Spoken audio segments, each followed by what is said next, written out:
Well, good evening and welcome to the Dakar. Welcome to this very special press conference on behalf of the organization and the Dakar director, David Katira. I'd first of all like to thank the Kingdom of Saudi Arabia for welcoming the rally for the second consecutive year. Sincerely thank His Royal Highness Prince Abdulaziz bin Turki Al Faisal, the Sports Minister of Saudi Arabia. Thank the Saudi Automobile and Motorcycle Federation and its chairman, His Royal Highness Prince Khalid bin Sultan Al Abdullah Al Faisal. Our sincere thanks for your warm welcome and your precious help in organizing this Dakar, especially in this peculiar year. The Dakar will take off on the 2nd of January with a prologue, then the podium, and then stage one on the 3rd of December. But before the action really starts, it's a good opportunity to meet up with the stars of the rally. A good opportunity as well to see the faces of the heroes who are currently all isolated in their hotel rooms. Some are waiting for their some already have their negative results, and that's why we have them for you without their masks before they put those masks on when the action really starts. Now, throughout the evening, we'll have 4 press conference sessions. We'll start with the bike race that I'll introduce in a few moments. Then at 7:15, the lightweight vehicles. At 8 o'clock, the trucks. And we'll finish off at 8:45 with the car competitors. So to start the first session, and they're all present, thanks for your presence. Hello and welcome to Ricky Brabec of the USA, riding for the Monster Energy Honda Team in 2021. The title holder, of course, winner of his first Dakar last year. Hi to Toby Price of Australia from the Red Bull KTM Factory Team, 2-time winner of the Dakar in 2016 and 2019. Adrien Van Beveren. Bonjour, Adrien. French rider from the Monster Energy Yamaha Rally Team, 4th in 2017. Pablo Quintanilla of Chile, riding for the Rockstar Energy Husqvarna Factory Team, twice on the podium, 3rd in 2016 and 2nd last year. Hello to Lorenzo Santolino of Spain, riding for the Sherco TVS Rally Factory, who will be carrying the hopes of the Sherco squad. Hi to Joaquim Rodriguez of Portugal, riding for the Hero Motorsport Team Rally, one of the 3 Hero riders with Santos, Siet, and Sebastian Bulo. And finally, hi to Laia Sainz of Spain, the Gas Factory Team, 10 Dakar started, 10 finished, 9th in 2015, and best woman on 10 occasions. And it's naturally with you, Laia, that we're going to start off this press conference. Well, Laia, first of all, how are you after your 2020 Dakar? That was a tough one for you. Apparently, you had issues with your hands and ligament problems. How have you recovered, and how was your preparation for this one? Yeah. Hello, everybody. It's been a tough year for everybody, but for me especially. I came back from last Dakar with 2 ligaments broken in my hand, and it takes so long to recover from that. But then after the lockdown, I start to feel sick, and then I've been diagnosed with Lyme disease. So I've been struggling a lot with my health the last month. But really happy to be here in Dakar, and can't wait to be on the bike. And you were able to test it a bit before that prologue on the 2nd? Sorry? You were able to test the bike and to see how fit you are? Yeah, of course. I've been not training enough, for sure. I'm not fit, but I'm sure that I will, when I will put on the helmet, I will give my best. And yeah, I can't wait to be back on the bike, and also to start the race, and we will see how I feel. I know Dakar is so hard when you are really fit. So for me, I think it can be really tough this year, but I will try. As always, I will do my best, and we will see if I can get the finish line, and if it's possible, for sure, in the best way possible. Laia, do you remember your first Dakar back in 2011? What was your goal then? Yeah, that time I remember very well. It seems like it was yesterday, and it's already 11 years. I was so excited. It was only not a goal, a sport goal. It was a dream in my life, and I was so excited to go there because as a privateer, it's so hard to find the money. And for me, it was really hard to get to the first Dakar. And I didn't train on a rally bike, never before Dakar. So it was everything really new for me. But I remember the last 10 Ks of the race, I was crying. And it was so nice because it was not only a goal, it was a dream for me in my life. So what's going to be your ambition on this Dakar?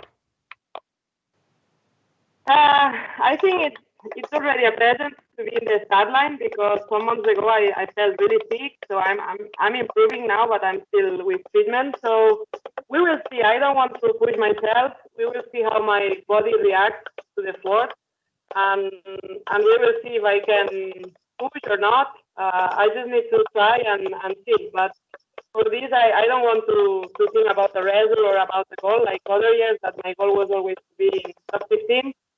This year, I think it will be more hard, and I need to wait to see how I feel on the bike and my physical condition. Well, thank you, Laia. Toby Price. Thank you. Toby, you've ridden with alongside Laia for quite some time now. Does she still impress you?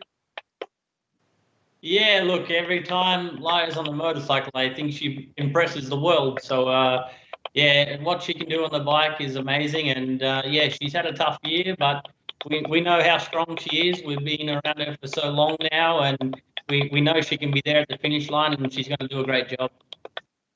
Thanks, Toby. I'd like to turn now to Joaquim Rodriguez. Now, obviously, Joaquim, the 2020 Dakar was a tough one for everyone, for you. I suppose it's special for you to be present again here in 2021. Yeah. Hello, everybody. Last year was really tough for me, from all my family. We lost. Well, I lost a great friend, partner, and a teammate. So it was really tough. I went in deep depression after that. So I'm battling still to get out of it. So I decided to come back to Dakar to honor Paulo, and also to try to get rid of my traumas that I spent with him in that desert. So Toby was there also. He saw everything, and it was really difficult for us. But we trying to get out of this deep hole, and just try to make Paulo happy, and I want to make him proud.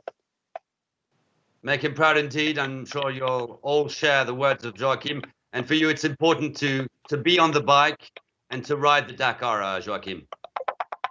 Yeah, it took me a while to decide to get back on the bike. And the first time I jumped on the bike, it was really strange for me. I was really scared. I feel like I didn't know how to ride a bike anymore. I don't know why, but it was really strange sensations that I had.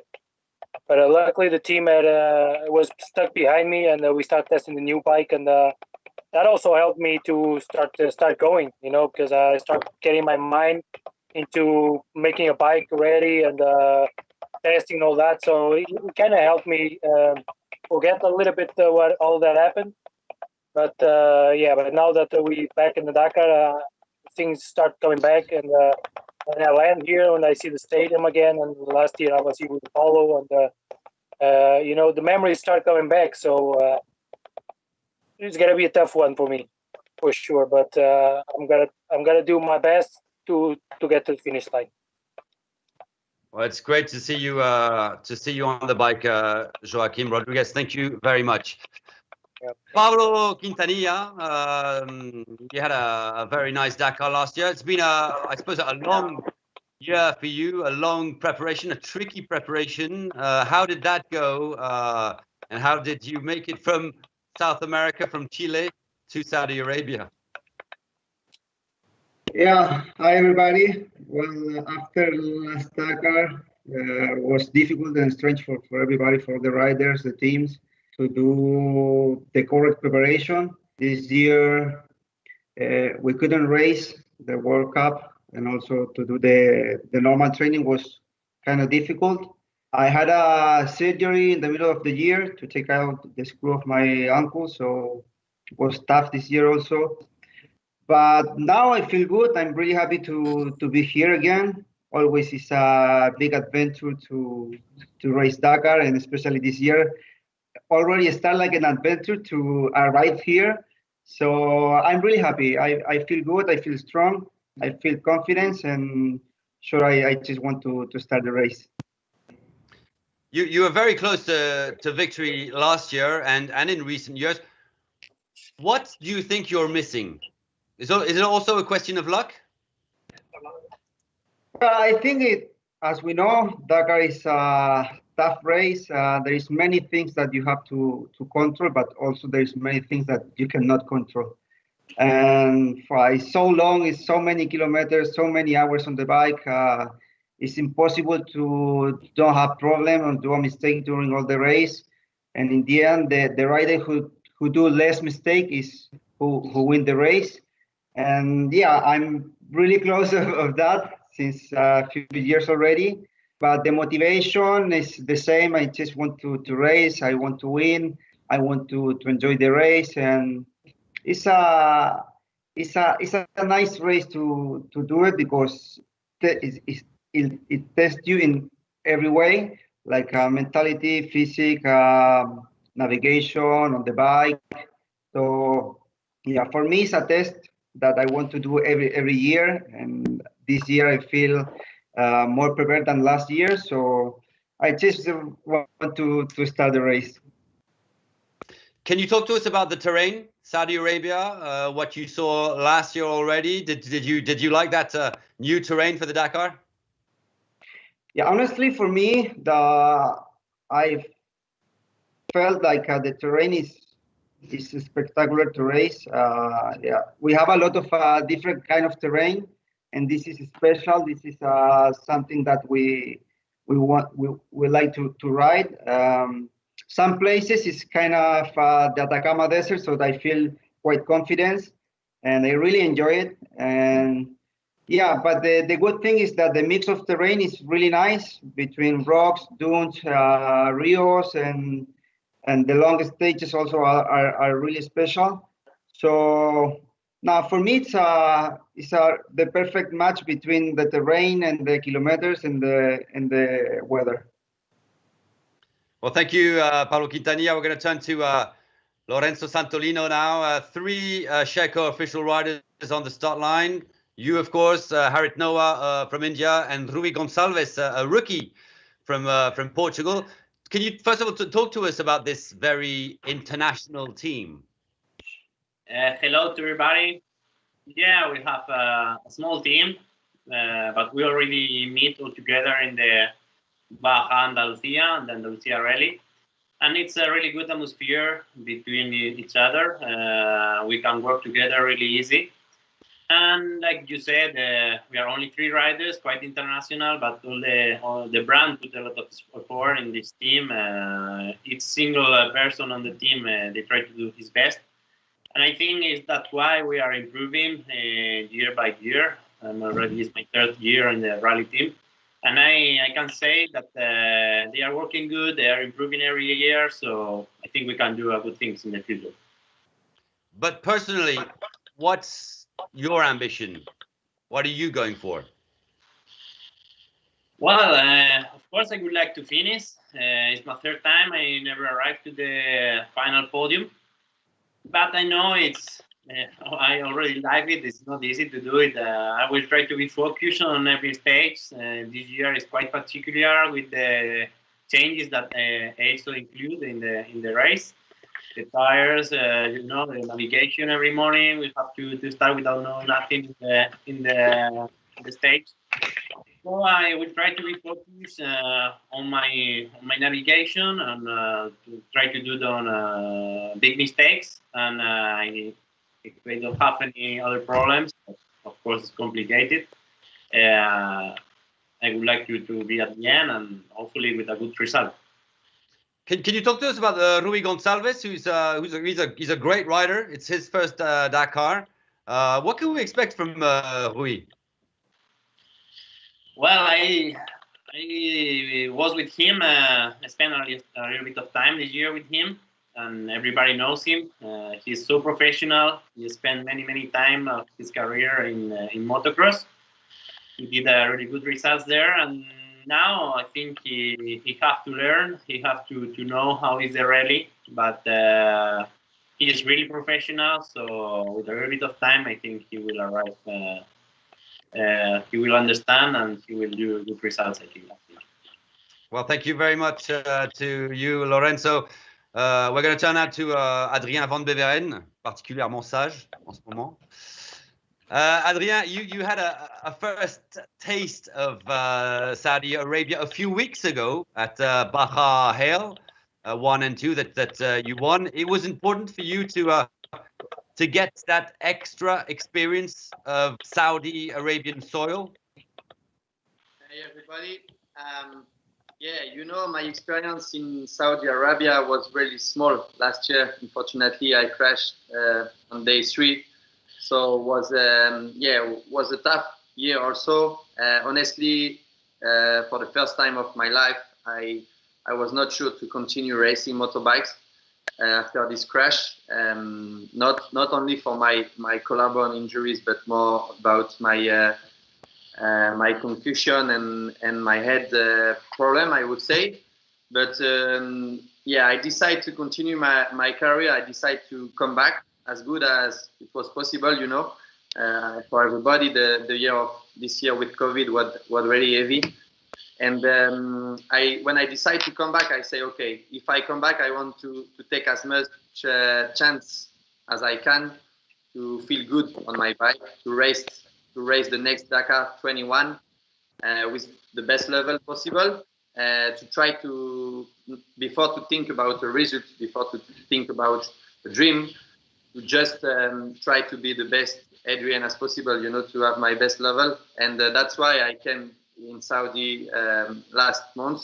Was not easy to organize because I had a training bike in Dubai, so I could do it. And honestly, it was good for me to do some more kilometers in the desert, you know. Yeah, because how do you prepare mentally for a Dakar? Do you try to ignore the last 3 Dakars you did?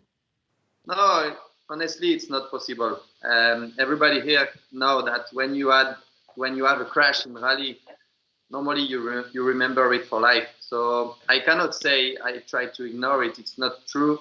Just live with it and try to get confidence again, you know.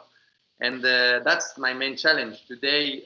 Before to talk about result, victory or podium or anything like that, my first challenge is to find myself, you know, to be able to ride free, to enjoy the speed, to go fast. And this year was focused on that. I was really happy already with the Al-Attiyah rally, and then the feeling I could get, you know, in the end, it's not about the result, but the feeling that racing, take a stage, the start of the stage, and not be thinking about crash, you know, be thinking about how I can make the difference, how I can go fast, how I can navigate good. And this is really my main target. There are new boys in the team, in the Yamaha team. Shorts, Ross Branch. How's the atmosphere?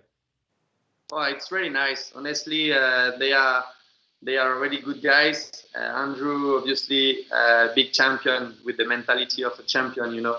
And but also with Ross, we have a really good atmosphere. We could be together a lot of time for the Andalusia rally just before that. And yeah, I can feel the spirit is ready to push each other. We tried to improve the bike a little bit also together to give an opinion, you know, because I've been developing the Yamaha since the beginning, I would say, with Elder Rodriguez at the beginning, but now it's good to have also a different opinion and to understand stuff. And with Franco also, we are a good crew. Honestly, it's good atmosphere here. Merci beaucoup, Adrien. Thank you. Toby Price, we're going to turn to you. Toby, when you start a rally, it's to win it. That's your state of mind, right? Hey guys, thanks for having us. But yeah, look, it's since 2015 we've had a pretty good track record, and yeah, every time we line up, I think everybody is trying to win the race and win the event. It's what we all work hard for all year, and the one that we really want. So, but yeah, we've been able to string a few good results together, and 2017 was a year I broke my femur in Dakar, and was a tough one. But other than that, yeah, we've usually had a pretty good showing, and happy with our results. How did your tricky preparation go this year for the Dakar?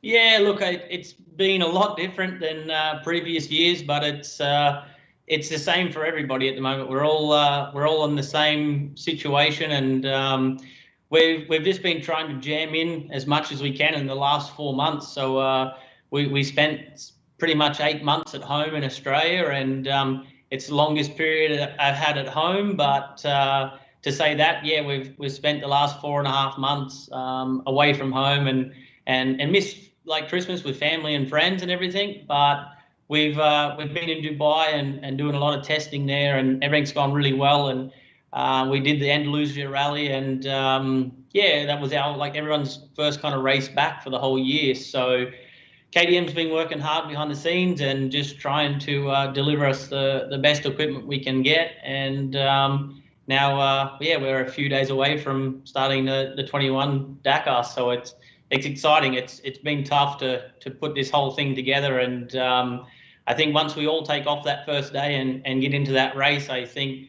a lot of stress and a lot of issues behind the scenes for all teams is going to come to an end. So, which is good.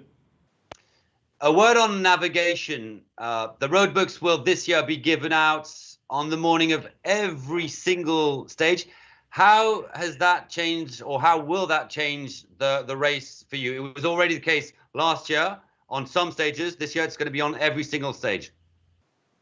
Yeah, look, we trialed it last year, and it's shown pretty good results. So look, yeah, in a way, it's always been nice to kind of read through the road book and get familiar with what's going to come up for the next day, and you could really study the road book. And we would spend 3 to 4 hours, like in the afternoon, after every stage doing this. But now we kind of not really get to relax, but we get to prepare and get everything organized, ready for the next day a little bit earlier, and you do kind of feel a little bit more fresh because you're not really tiring yourself out mentally trying to read a road book and mark things and get things sorted. So yeah, I think it's really good. We're all in that same place as well. We all get the road books 20 minutes before, and yeah, as long as we have enough time to load it into the roadbook tower, then we're all good to go, and looking forward to it. Thanks. Thank you very much, Toby. We're going to turn to Ricky Brabec from the Monster Energy Honda team. Ricky, what does it feel like to be the man to beat? Hey guys, yeah, thanks for having us. As Toby said, nothing's really changed. We won the Dakar. It feels great, but you know, there's always another Dakar coming around. So we keep our sights focused in on the next one. Nothing's really changed. Has your haircut changed? Not really. I just cut it right before I left, just to make it easier in the motorhome showers. You know, the showers aren't that great, so the last thing I wanted to do was worry about combing my hair, so I cut it off. But it's been a pretty crazy year, I suppose. To win the Dakar, I'm not going to say it changes your life, but it does a little bit, no? Yeah, for sure. The Dakar changes your life, whether you win or not. Winning is just like the icing on the cake. And as you said, you know, the year's been wild. All of us have been struggling with the same thing. I'm very fortunate for where I live. You know, my backyard is literally the open desert, so nothing's really slowed down for me. You know, I've just been riding as much as normally, and it's been great. But you know, all the racing has been shut down. All the business has been shut down. So it's been a quiet year for everyone. I'm just very fortunate to have riding right outside my garage door. Ricky, we mentioned navigation with Toby. One of the other key factors this year will be the safety of the riders and the tires. Elite riders will only be allowed 6 rear tires for the whole Dakar. What does that change for you? The 6 rear tire rule, I'm not sure that that's a good aspect or a good way to go about it. I know the first, top 20 riders, I don't think it's going to slow us down. We're still going to push. We're going to wake up and race. That's just our culture. We're racers at heart. So we're going to push until we can't push anymore. And then when we can't push anymore, we're still going to try to push. So I think the tire rule is going to be a great thing. Strategy is definitely going to play. I guess we're going to see how it goes once we get to our 6 tires, see where we're at. It's going to be again a very open battle. We have 4 riders who have already won the Dakar. Yourself, Toby, Matthias Wagner, Sam Sunderland, and so many others who want and can win it. How are you going to build your race? Just try to manage the same race as last year, or change things in your strategy? Yeah, there's a lot more than just 4 riders that can win the Dakar. I would say there's a solid 10 riders that have a good possibility. As far as my program and strategy, I'm going to try to do the same as last year. But as everyone has said, it's not that easy. There's a lot of kilometers to cover, a lot of time on the bike, a lot of things to think about. Now, you can't really work on your bike during refueling, so obviously you got to keep your bike off the ground. But after this wild year that we're having, I feel very confident. I've just upped the training program a little bit more than last year, so hopefully it pays off. It's not going to be easy, as we're all going to be pushing, and I think it's really going to come down to who has the best tires towards the end. Finally, I just like to have your point of view on Saudi Arabia and on the landscapes and the terrain that you witnessed last year and that you're going to see again on this Dakar. Yeah, the terrain for me is it makes me feel comfortable. Where I live, my hometown looks more or less similar to almost everything that we covered last year. So for me to just put gear on and come ride in a country that I'm not familiar with, and then to actually see it in person while we're racing, it makes me feel comfortable, that I can go as fast as we need to go and not really think about what's ahead of me, because it comes natural just from training at home. To finish off, I'm going to ask a question to every single one of you, and we're going to start with Lorenzo Santolino. Who is going to win the Dakar this year in the bike race?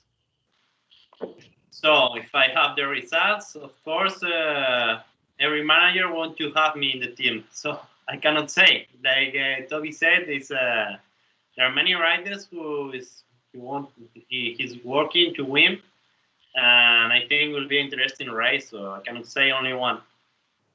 Joaquim Rodriguez, are you going to answer that question? Who's going to win the Dakar in the bike race? It's really hard to answer that. There's a lot of guys that are really, really fast. All the teams are getting really professional, and just here's a few guys that can win it. So it's really hard to say, but I'm pretty sure it's going to be a nice battle between all the top guys. Laia Sanz, who is going to win the Dakar in the car race? Yeah, I was gonna say on a bike, Toby, because I can shave his head again. But but then of course I hope Carlos is winning Dakar on a car, so he can be more happy next year with me as a teammate. So hopefully it works and they can do a nice Dakar and get the victory. Pablo Quintanilla, your point of view, who's going to win the bike race? You can say you, huh? I think you're in mute. You're in mute, Pablo.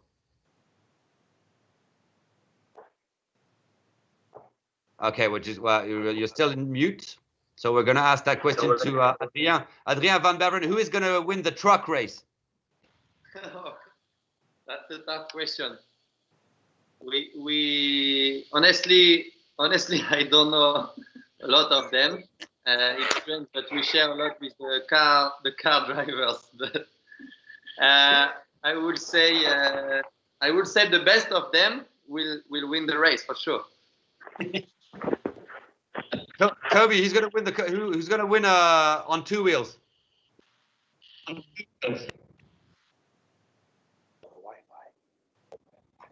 Who are we speaking to? I think I just cut out. Yeah, that was for you, Toby. Okay, cool. Yeah, it just cut out then, sorry.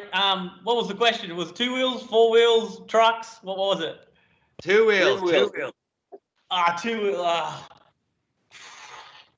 I don't know. Everyone else has been like dodging the question. I hope it's me for sure, but well, yeah, it's a tough class. So yeah, hard one to answer. It's going to be 10 solid dudes in there that can definitely get the win. So it's not like previous years where it was kind of between 2 guys. So but I'll put my hand up. If I can take the thing, I'll grab it. Ricky, if you were not in the race, who do you think would win the race this year? But he is in the race, so he's fast. Yeah, I mean, like Toby said, and I think like everyone's saying, if I was in the race or wasn't in the race, you know, Toby's a strong competitor. Sam's strong. KT, all the teams are strong. You know, Quintanilla's shown he's strong. I think it's going to come down. We've all been to Saudi Arabia one time. I think it's going to come down to the last couple kilometers. You know, hopefully it's bar to bar battle until the last day. You know, make it interesting. But there's a solid amount of people that can win. You just got to stay on your toes. And like Toby said, if it's in arm's reach, you know, I'm going to grab it as well. There's one thing that doesn't change is that there's still that amazing atmosphere between all you guys. You're in different teams.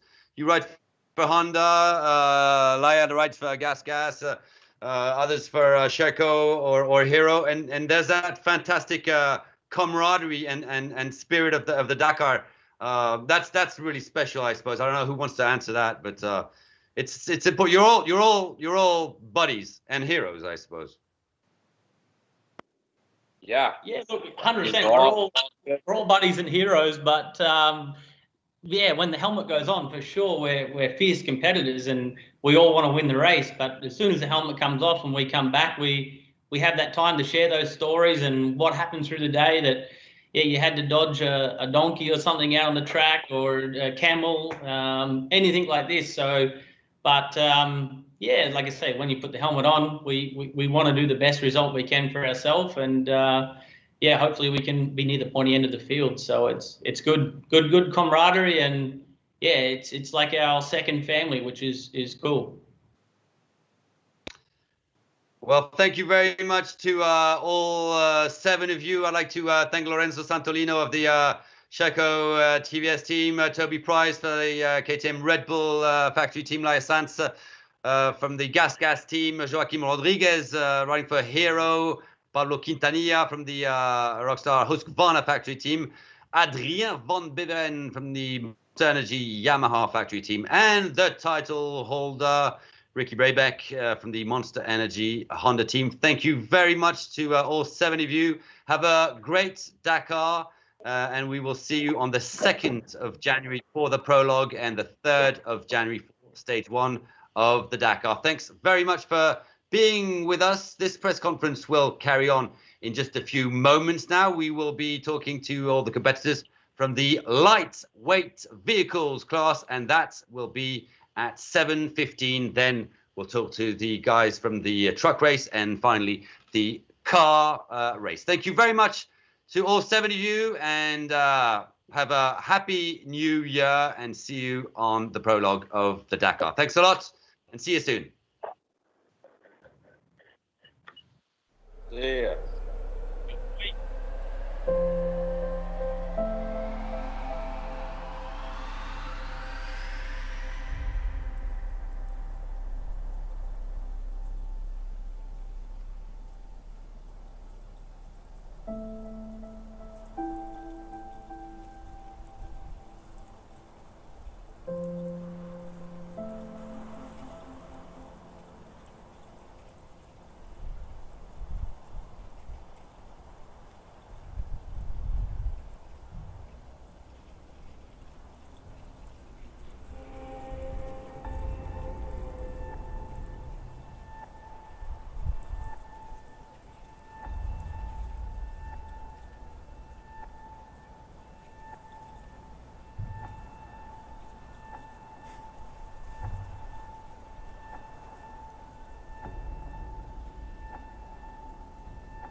Well, hello again for those who are with us for the Bikes press conference. Welcome to all those joining in for the second session of this 2021 Dakar press conference. Before talking about the trucks and car races later on this evening, it's now time to focus on the lightweight vehicle class. It's a race that needs some explanation because it's pretty new.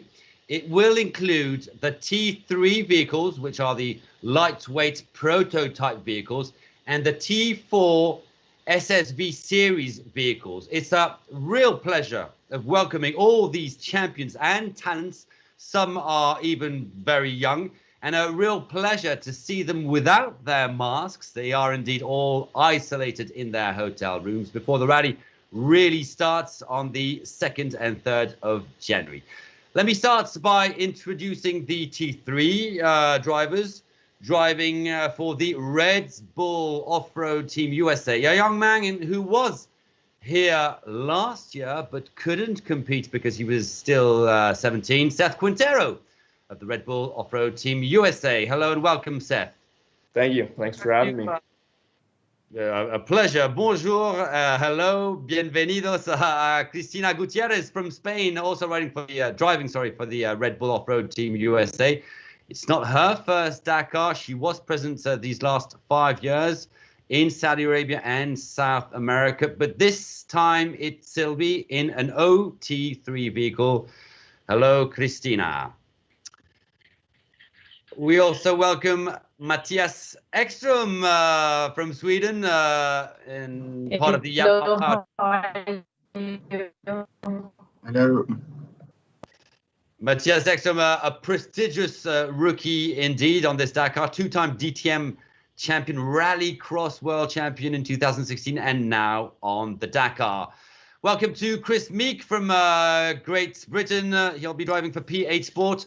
He's a rookie as well, winner of 5 WRC rallies, 5th of the championship in 2015 as part of the Citroën factory team.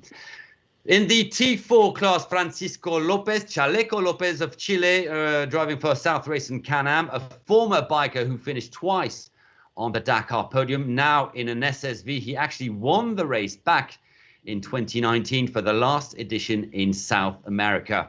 Hello to Aaron Domsala of Poland, one of the 4 drivers of the Monster Energy Can-Am team, an impressive team.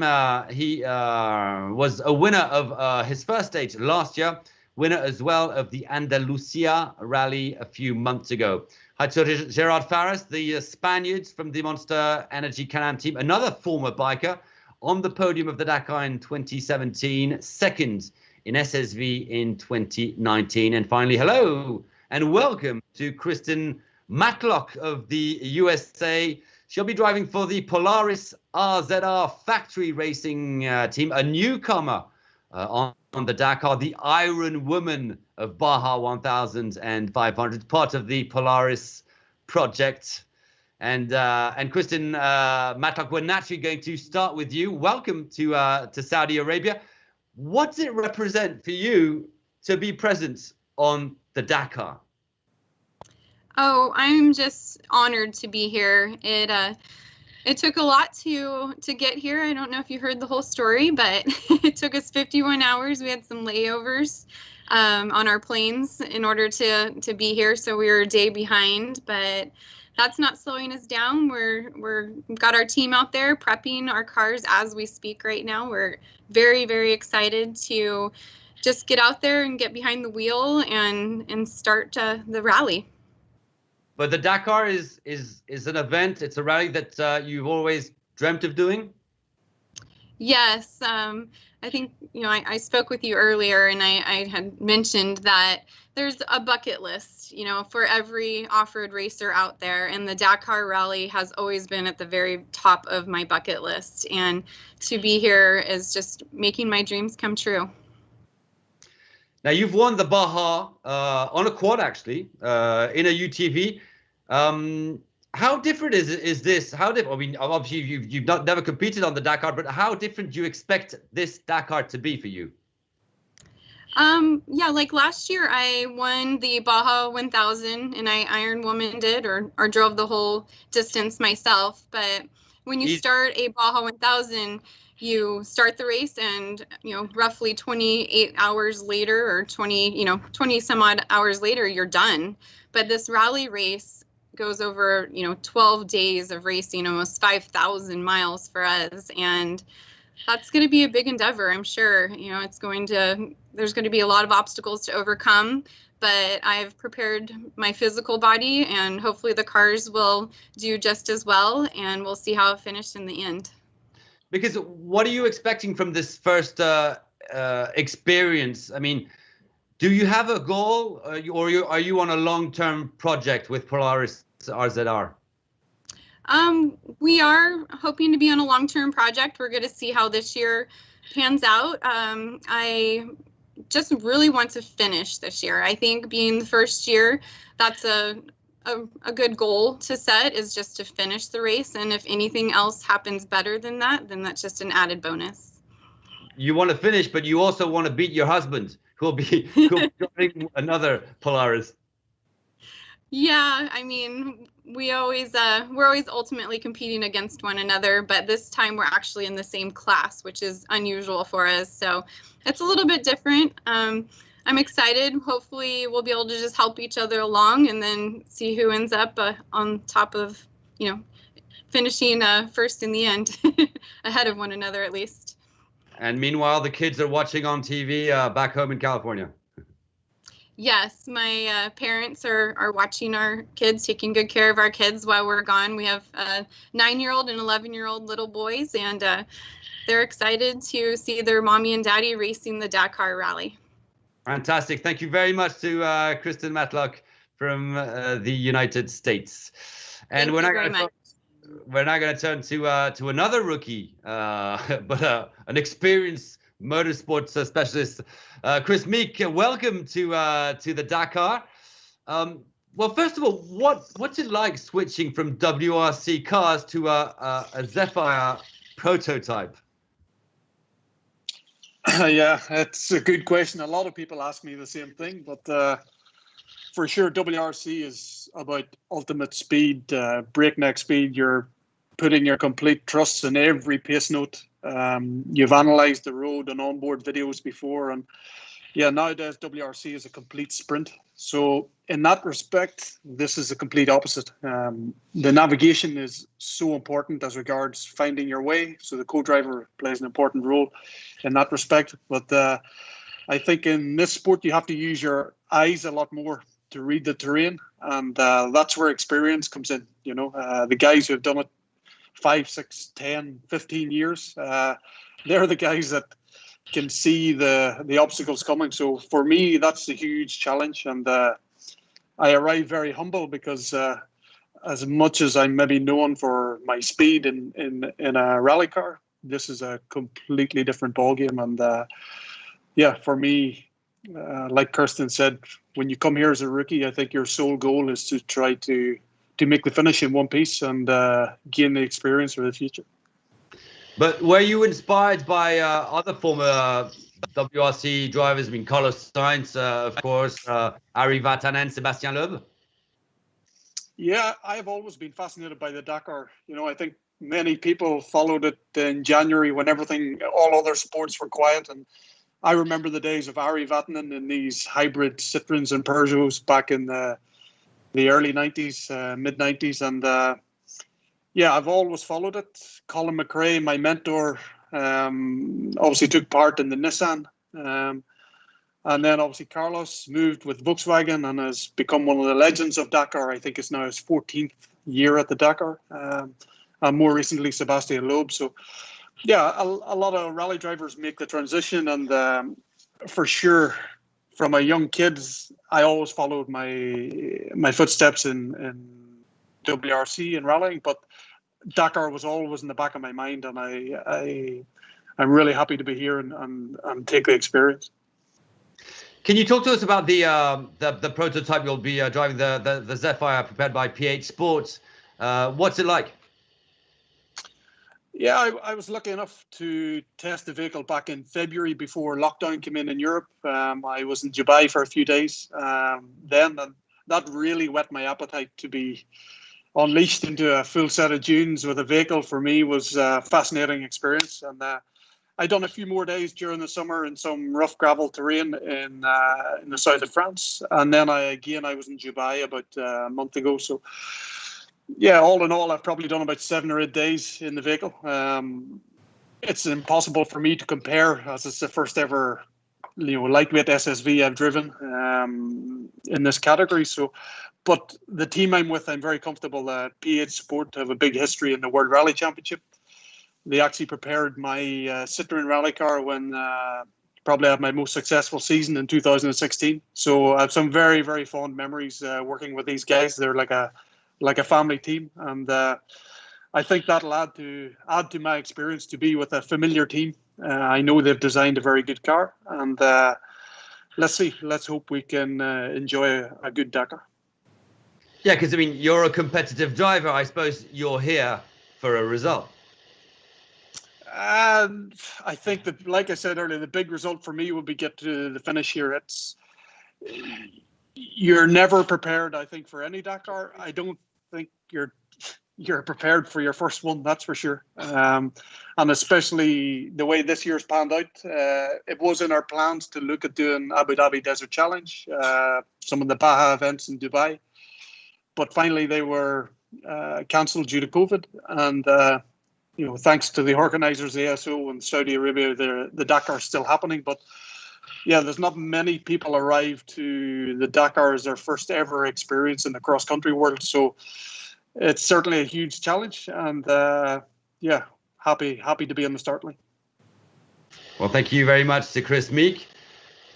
And we're now going to turn to Gerard Fares, who is registered in the T4 class of the lightweight vehicle category. Gerard, you have 13 Dakars behind you. You started in 2006 in Africa on a bike. Tell us how the rally has changed. I understand that you might be speaking in Spanish with a translator.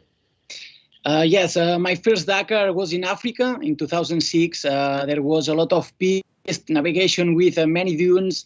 It was very easy to get lost, and the difference between the drivers were very big, and this made the race very exacting. No? In South America, the road was with more tracks and wadis, where the difference between the riders were minimal. In any case, they were very beautiful years with a lot of crowd, where we feel very loved. In Arabia, we returned to the Dakar in Africa with more desert, where I hope the navigation is the key to having a good race. Gerard, you're part of probably one of the best teams in terms of lightweight vehicles. The Can-Am, the Monster Energy Can-Am team. How is the car, and how was your preparation? Yeah, I love our Can-Am. It is easy to drive. I feel very safe, confident, and this allows me to enjoy driving. And this year we race in Andalusia and Poland with good results. And I don't know, I think that we are ready. How's the atmosphere in the team? Because I mean, there's you, there's a Brazilian driver, there's an American driver, there's a Polish driver. What's the atmosphere like in the team where you have 4 guys who can win the Dakar? Yeah, no, the atmosphere of the team is very good. I have very good teammates, and I'm happy to be in this team. I want to explain, for example, the last year, no? Of course, I want to win. But after 4 stages with Armand, I had little problems, and I lost 3 or 4 hours, no? And then I need to change our goal, and then I help our teammate, Casey Curry, to get the victory, no? At the end is important, sometimes help the team, no? Absolutely. But for you, Gerard, this year, there's only one option, victory. No, we want to win, yes, of course. But we won, I don't know. We won what we have to do to win, so we will fight to do our best. but I know. I push hard with Armand, with all the team, and okay, good luck for all the drivers and co-drivers, okay? Muchas gracias, Gerard Fares. Thank you. And from one Spaniard, we go to another with Cristina Gutierrez. Hi, Cristina. Now, after 5 Dakars in a car, you join the Red Bull Off-Road Team USA. How did that happen? I don't know. No, for me, I'm so grateful and happy to belong in this team because for me it's a great opportunity. In 2 weeks ago, I don't have the opportunity to be here, and for me it's a surprise. I'm very happy to stay in this Dakar, and I want to do my best, of course. Because Cristina, it's a different project. It's a big project.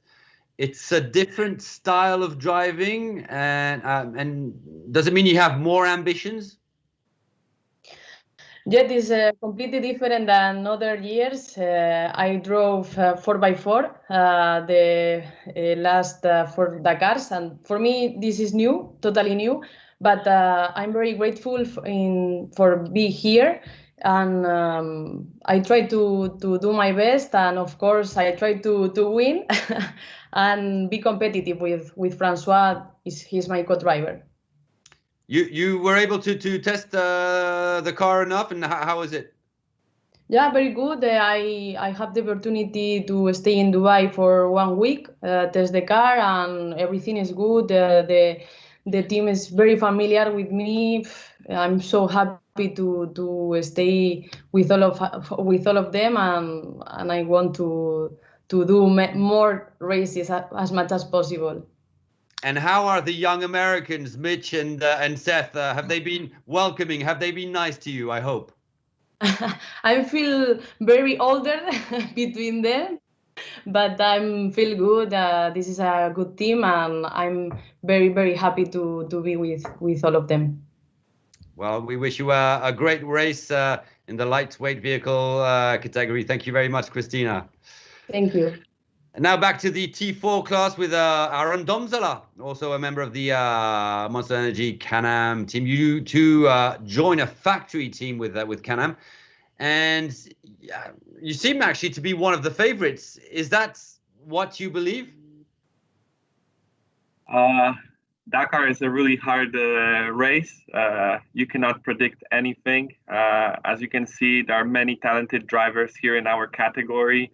So there's nothing you can predict in a 14-day race. But of course, I feel really good. We have a good pace with Maciek. We joined a really good team, Monster Energy Can-Am. So I feel we are ready for the stage wins and, of course, for fighting for the win. Because, yeah, indeed, you were victorious in Andalusia, in several other races. That must have given you a lot of confidence for the Dakar.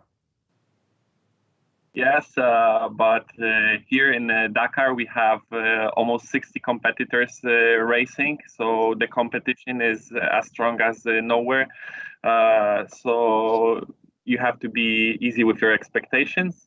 But, of course, we're going to push hard. And of course, the whole of Poland will be watching. A lot of Dakar fans over there. I suppose that must be great to be fighting for your country, for Poland. Yes, for sure. We can bring a great result to Poland, so I'll give my best. Because actually, when you started the Dakar, you were in a car, and in the other car was your father. At the time, it was an adventure. Now it's a race. Yes, it's a race. We moved to the category to side-by-side. It's great to be racing here because it's a lot of drivers who have really similar cars. So the competition is strong, and young drivers like me and many others have the chance to fight for a good result. Thank you very much to Aaron Domzala of the Monster Energy Can-Am team from Poland. Thank you. And now back to another rookie, Matthias Ekström, a prestigious rookie, a champion in DTM, then in rallycross. Now, what pushed you to go for the Dakar? Yeah, I've been, I think, mainly like Chris Meek. Every time over Christmas holidays and New Year and all this, I've been following Dakar for many years. And I also were watching the start of the 2000 Dakar in Marseille. So I have a little idea of the ceremonial thing, but when it comes to the real stages, I'm a real rookie, and can only agree to what Chris also said, that I'm coming here very humble with a lot of experience from different kind of motorsports, but nothing which is close to this.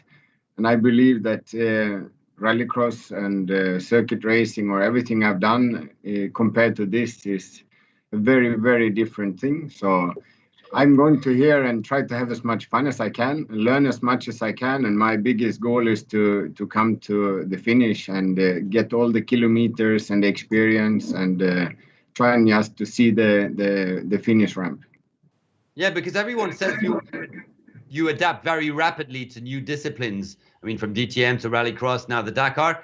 I suppose it also means that you're going to have to pace yourself and slow down.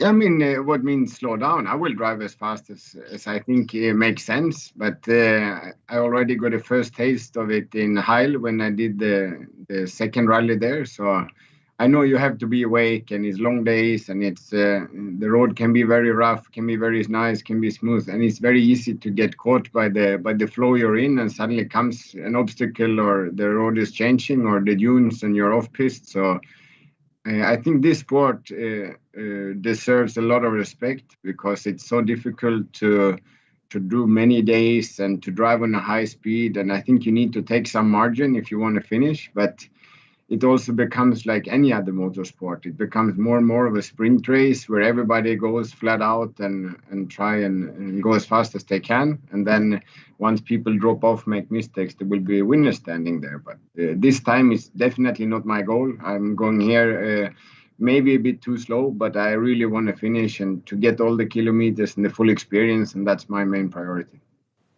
Well, yeah, you were mentioning the Baja hail that happened a few weeks ago.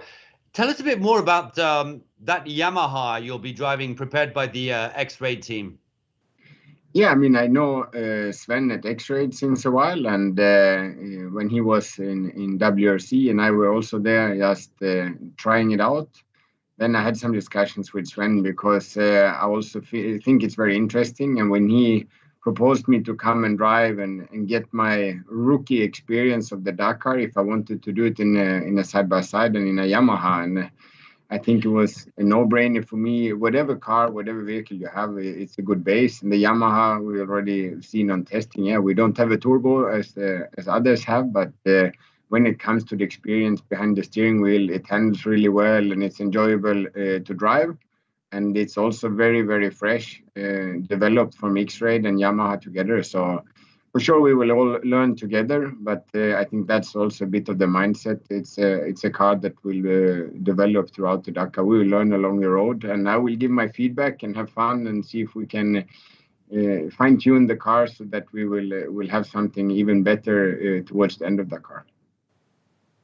You just mentioned that you were not looking at the results and you just want to finish, but I mean, you're an ambitious driver, I suppose. Are you also looking for that adventure side? Yeah, I mean, I'll be honest with you. This time, a victory for me is really to finish, to do all the stages and to come to the finish. And I think that's would feel like a win for me, because it's such a different event. And when you're a rookie, you can't really prepare for anything, and just take it as it comes and collect experience. I mean, if I come back a second time or third, and then probably more in the future, hopefully, then I would have a different mindset. But I really want to take this as a real rookie, go here and learn and make the most out of it. But again, I will still try and hit full gas when I can. So it's not that I'm going to drive the slowest possible Dakar. That's for sure not the case. And gain as much experience as possible. Thank you very much to Matthias Ekström. of the Yamaha X-Raid team. We now turn to a man who has won in the SSV class. That was back in 2019. Francisco Chaleco Lopez of Chile. Now, how was your season and your preparation, Francisco?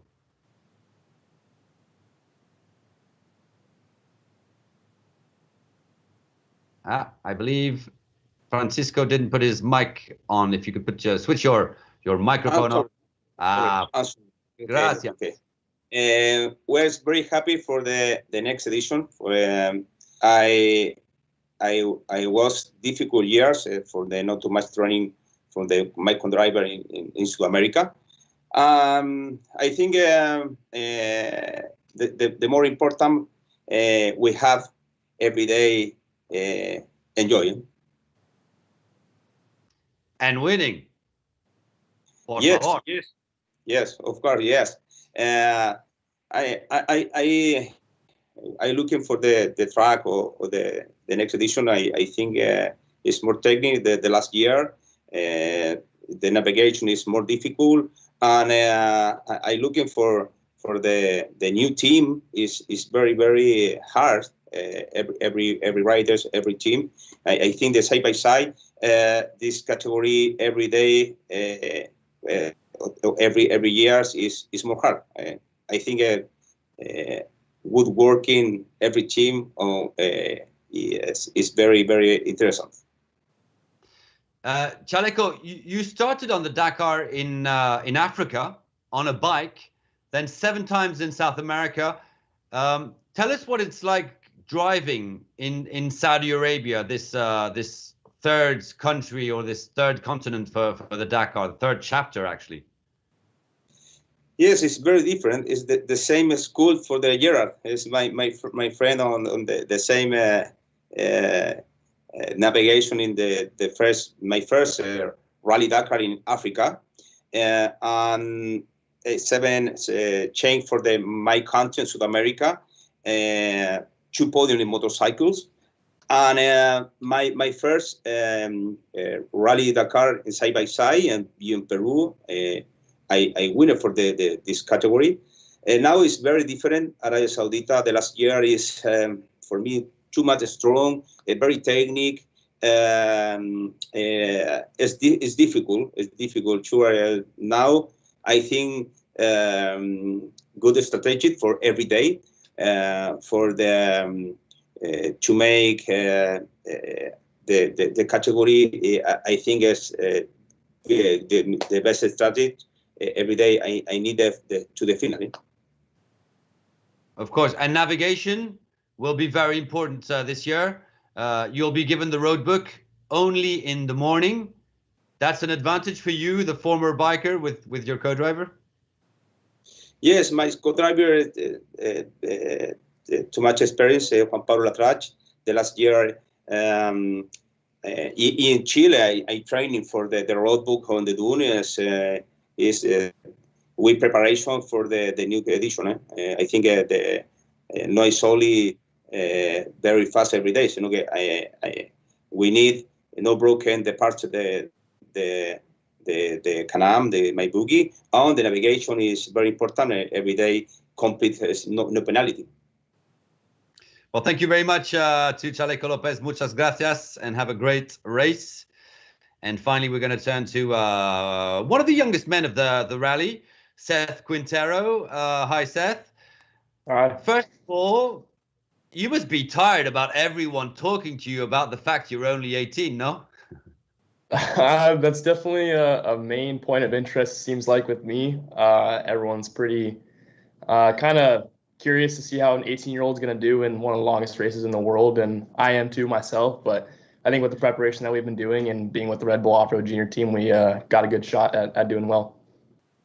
Yeah, because you're obviously it's your first Dakar, but it's certainly not your first race. You've been racing for ages. Yeah, I've been racing ever since I was 10, I believe, 10, 11, and I've been with Red Bull for 5 years. Such an amazing family to be with, but yeah, being my first Dakar, it's definitely going to be quite the challenge. I'm my biggest critic, and I have really high expectations for myself. I'd love to finish the race, obviously, but I also love to win the race. I'm going to push as hard as I can. We've done a lot of preparation, a lot of weeks out of the States and in Dubai and everywhere else that we've been, trying to do the best we can and finish the best we can. So I'm really looking forward to January 3rd and getting it done. Because what does the Dakar represent for you? I mean, is it a race that you watched as a kid? Yeah, it's I honestly look at myself as still a kid. I know I'm 18, certified adult now is what I like to say, but yeah, I've been looking at the Dakar Rally for a long time. I've been in the UTV game for 7-8 years now, and it's one of those races that I've watched forever and seen everybody else do it. Watched my team do it last year. Unfortunately, I wasn't old enough, but this year I'm 18 years old and get to participate. And like Kristen said, it's on the bucket list, and it's one of those check off, and it's at the top of the list, and just really looking forward, and we're really thankful to be here. Yeah, because I mean, I suppose it must be fantastic to be supported by the Red Bull Off-Road Team USA project on the Dakar, but not only throughout the year. Yeah, so I race back at home in a UTV in the Pro NA class in Best in Desert, actually racing against Kristen a lot of times. Super fun competitor and always have great races. But yeah, it's been amazing to work with the Red Bull team. I'm just so fortunate to be able to be a part of this team for my first ever Dakar. Well, Kristen, while we're at it, how is the kid? Is he any good? Seth is, yeah, he's an awesome athlete. He really sets his mind to a certain goal and gets out there and gets it done. He's been very impressive at his young age, especially impressive at any age, honestly. So yeah, you got to watch out for that kid. Seth, it's your first Dakar. I mean, you like going fast, you're ambitious, but I suppose you're going to have to take it a little bit easy, no? Yeah, I kind of have this switch in my head that I just like to go as fast as I can all the time, and I got to learn to flick that switch off. It's a long 12-day race, almost 5,000 miles, and something that I'm definitely not used to. You know, I'm used to 300 to 500-mile races, and kind of got to tone it down a little bit and remember to save the car and save myself for the next coming days. And work on that navigation. That's new as well. Yeah, that's also new. Back at home, really our tracks are pretty burnt in, and my co-pilot kind of just tells me which way to go. But yeah, this is a completely different game. We've got to do a little bit of navigation training, but for it being my first rally and it being Dakar, it's going to be quite the adventure. Well, my final question is, who is going to win the Dakar in the lightweight vehicle category, Seth? Oh, man, that question is up for grabs. I mean, you see all these people on the screen. It's just full of talent. And, you know, we all want to win, and we've all been doing everything we can to win. And hopefully I could say that I'm the one on top, the young bucks here to play. And I'm just super stoked to be racing against these amazing people and looking forward to having some fun battles. Christina, your point of view on the lightweight vehicle category, who's going to win it?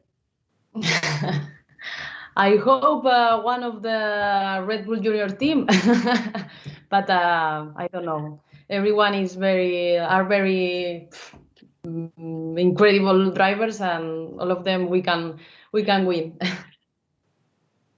Okay, well, I'm going to ask Chris Meek and Matthias Ekström, who've been in cars for quite some time. Who's going to win the car race? We're going to have the press conference with the car drivers in about a half hour now. Chris, who do you think is going to win in the car race? Is it going to be a former WRC driver? It's difficult to say. You have a lot of unknowns. Obviously, ProDrive arriving with their new machine with Sebastian Loeb. But over the last few years, it looks like Carlos and Nasser have the big fight always. And Stefan Petter Hansel is never far away. He's one of those guys that's like a fox. He's always there, ready to pounce. And yeah, we've seen some fascinating recent battles in Hale with Nasser and Carlos. So let's see if we see some of that. Some close racing. For sure, it's going to be close. But from a WRC guy, yeah, let's see if Carlos can put number 4 on the podium. Matthias Ekström, sponsors aside, team aside, who's going to win the car class? Come on, be honest. No, I think it's going to be one of the greatest battles. I think the battle over the rally with outright pace, I think Carlos, Nasser, and Sebastian Loeb will be the three guys will be trying to push the limits the hardest. But I still put my money on Stefan Pere Hansel because he will be the guy who is maybe a bit smarter and maybe playing the long game. And I mean, I see it pretty close in the team, and everybody have their own strategy. And when I see his smile and focus and the balance he has, I would put my money on him. Not for most stage win, that's for sure, because this I don't believe he will get. But for the overall, I still see him as the guy I have as my favorite. I don't know if it's true, but I heard it's also a lot of navigation. It's a very more technical rally route this year, and that's why I put my money on him. Well, we'll have a chat with Stéphane Pétencel at 8:45 when we focus on the car competition. I'd like to sincerely thank all 8 of you for coming to this press conference. Wishing you a fantastic new year and a fantastic Dakar. So thank you very much to Matthias Ekström of the Yamaha powered by X-Ray team, Chris Meek, who will be driving for the PH Sport team, Cristina Gutierrez of Spain, and Seth Quintero of USA driving for the Red Bull Off-Road Junior Team USA, Aaron Domzala and Gerard Fares for the Monster Energy Can-Am team, Francisco Lopez for the South Racing Can-Am team. Muchas gracias, and thanks a lot to Kristen Matlock of the USA. She'll be driving a Polaris RZR for the first time on the Dakar. Thanks for being here. Have a great new year, and see you on the prologue on the 2nd of January.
Well, hello and welcome back to the Dakar 2021 press conference after the bikes, after the lightweight vehicles. It's now time to focus on the truck race. Close to 45 trucks are due to start the Dakar prologue on the 2nd of January and stage 1 on the 3rd. And of course, all the big names are present. The question being, who can beat the Kamaz team, or rather, can the Kamaz team be beaten?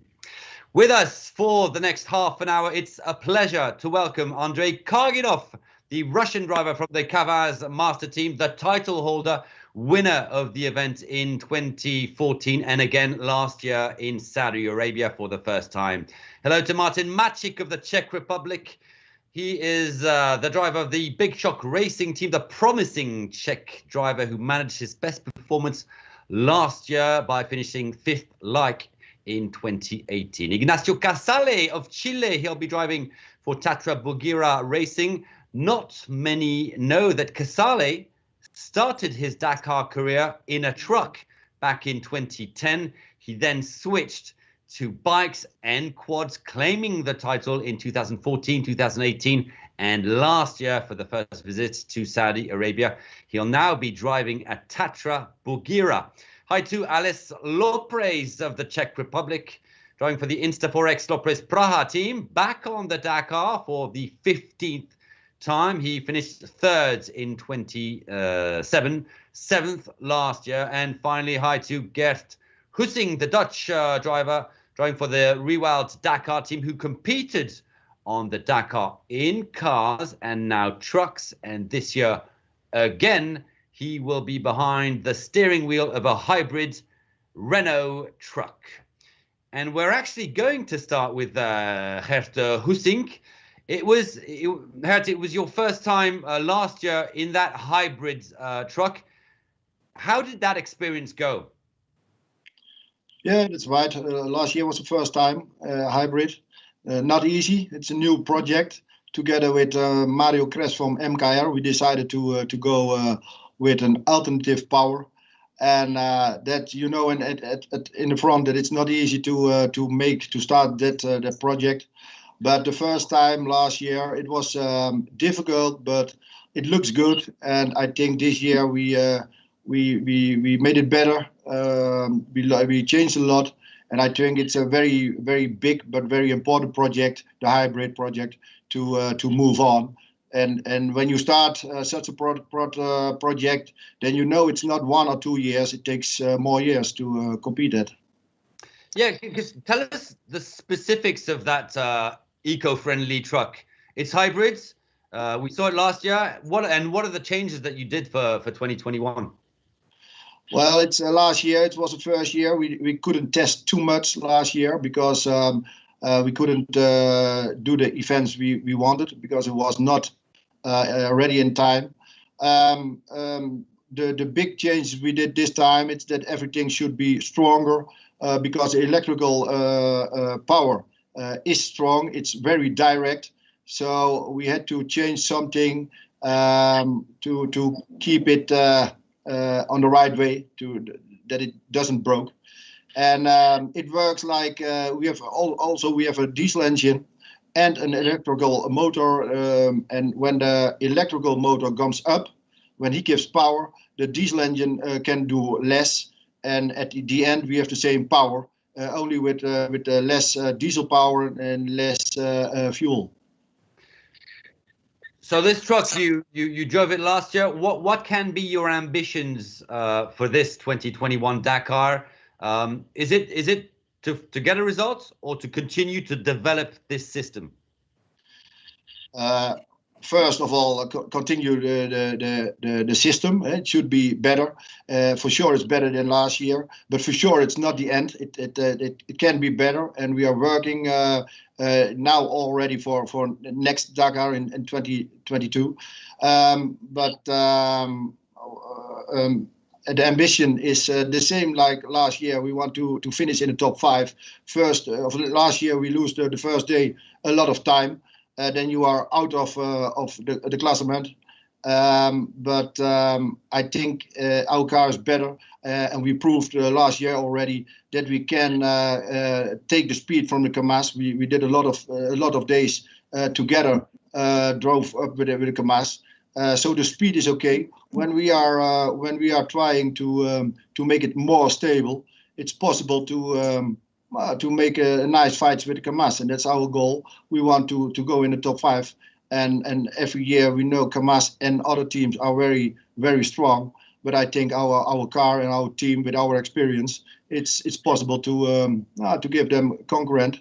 And sometimes you've always a bit lucky. Every team who wants to drive in the top 5 has to be lucky. And for sure, when you want to win the Dakar, and when we have a little bit lucky and we have our good days, then I think we can make nice fights with Kamaz and the other quick teams. Well, thanks, Gerrit. And I'd actually like to turn to a young driver or younger driver, Martin Matic. What's your point of view on that future of the Dakar with the possibility of hybrid trucks? Because we hear about projects concerning cars, hybrid cars, hydrogen cars, electric cars. It also is the case in trucks. What's your point of view on that? Well, to be honest, maybe I'm not the rightest guy to ask it. I think maybe it's future, but I don't see it in electric. I see it maybe in hydrogen or something like that. So let's see what future brings. But till now, for me, it's diesel engine or petrol engines. It depends what you are using because there is no truck for petrol. So we will see, really. I don't have the opinion, and I don't want to, let's say something what others doesn't like or something like that. But since now, for me, the power is in the normal engines. So yeah, indeed. This year you'll be in an Iveco. Well, first of all, how did the preparation go for the 2021 Dakar for you, Martin? Well, unfortunately, as to everybody, I guess, the situation the whole year wasn't really good. We had to cancel all our testing in Africa. Then we had to cancel the first rally in Baja Aragon in Spain. Then there was Baja Poland and Baja Drasco, which we could race because it wasn't cancelled. Then Rally de Maroc, it was cancelled, and then Andalusia Rally was instead of it. But unfortunately, no track category was released there, so we couldn't race also. And yeah, that stops all our planning. So normally I took like 20,000 kilometers in the track during the year.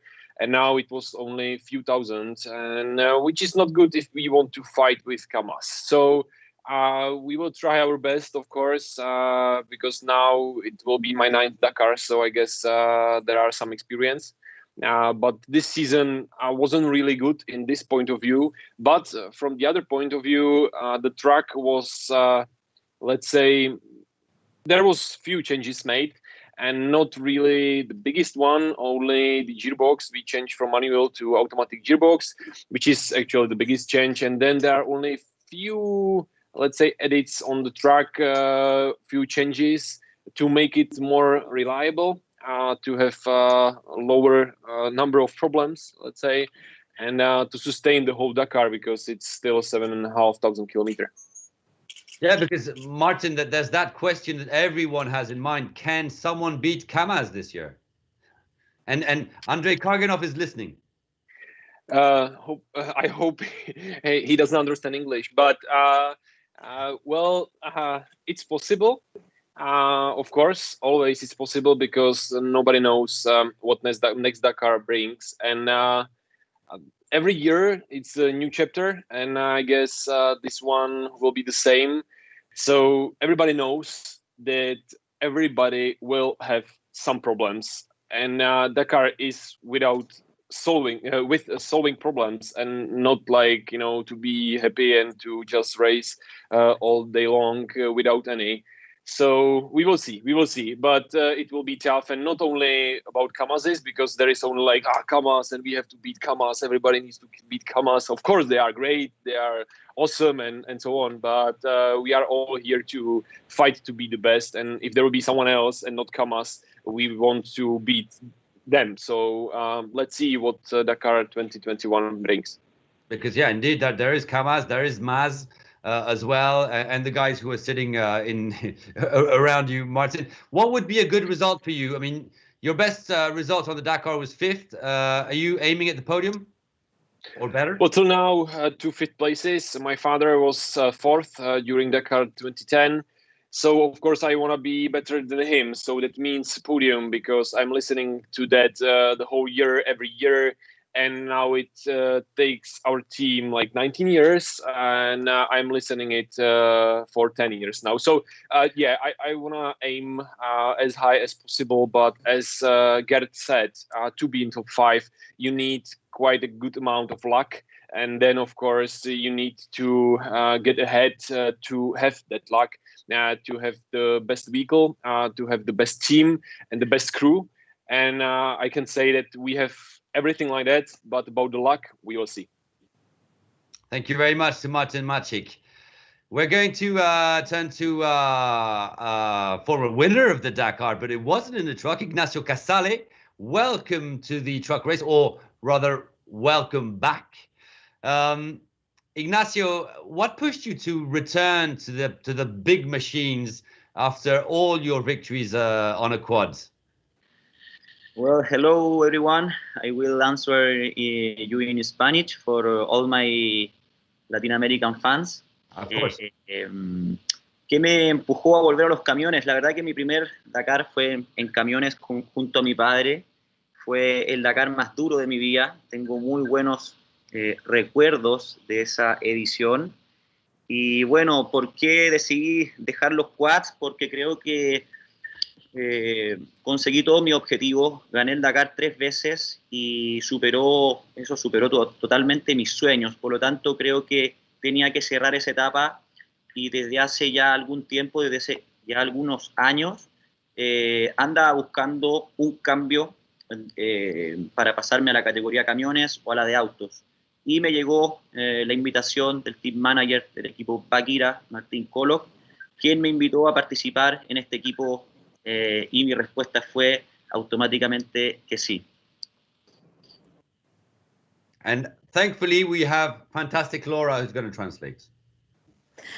My first Dakar was in the trucks category with my father. It was the hardest Dakar of my life. I have very good memories from there. I left quads because I won 3 times on this category, and I think I fulfilled all my goals or my objectives. So I wanted to close that chapter, and I wanted to change to the trucks or to the cars. Then I received the invitation of the Bagheera team, and I didn't hesitate. My answer was straight yes. Yeah, but because Ignacio, what do you know about the Tatra truck? Did you have the opportunity to test it a little bit? Mira, siempre cuando yo corría en quads miraba estos camiones Tatra y siempre me llamó la atención su sonido, el sonido del motor. Siempre me gustó y nunca me imaginé volver a correr en camión. Es más, cuando yo terminé de correr con mi papá en el 2010, me juré a mí mismo que nunca más iba a volver a correr en camiones en toda mi vida, porque realmente fue muy duro. Fue una odisea gigante, pero sí, me encantan los Tatra.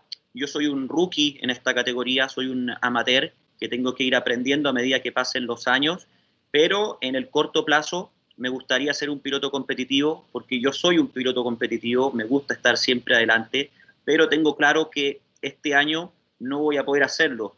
Soy un rookie, como te dije, y voy a tener que aprender. Este año va a ser un año de aprendizaje, por lo tanto intentaré disfrutar lo que más pueda arriba de esta gran máquina de 1100 HP que solamente pude probar 2 días antes de venir para acá.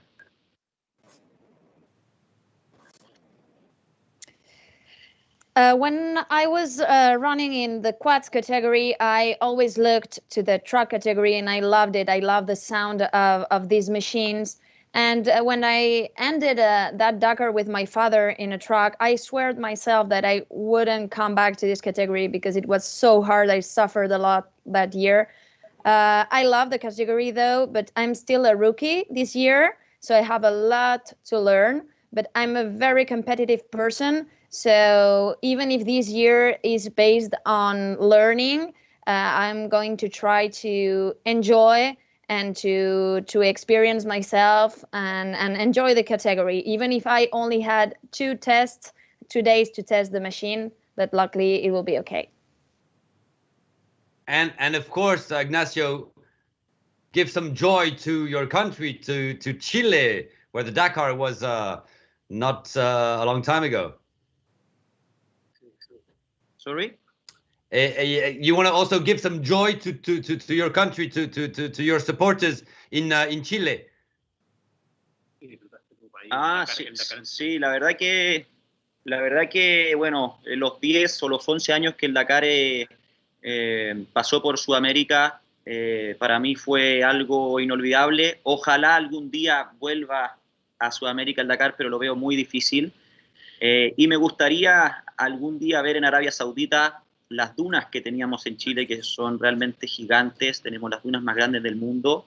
Pero bueno, lo que todo tiene un ciclo. Ya vivimos el ciclo de Sudamérica y creo que ahora tenemos que venir aquí a Arabia Saudita a disfrutar de estas nuevas tierras y tratar de acostumbrarse al terreno para hacer lo mejor que podamos. Gracias. Yeah, the 10th or 11th years that the Dakar was in South America were unforgettable. I hope it will come back someday, but I know it's difficult. And I'm sure that we can maybe find some similar dunes from the ones in Chile, here in Saudi Arabia.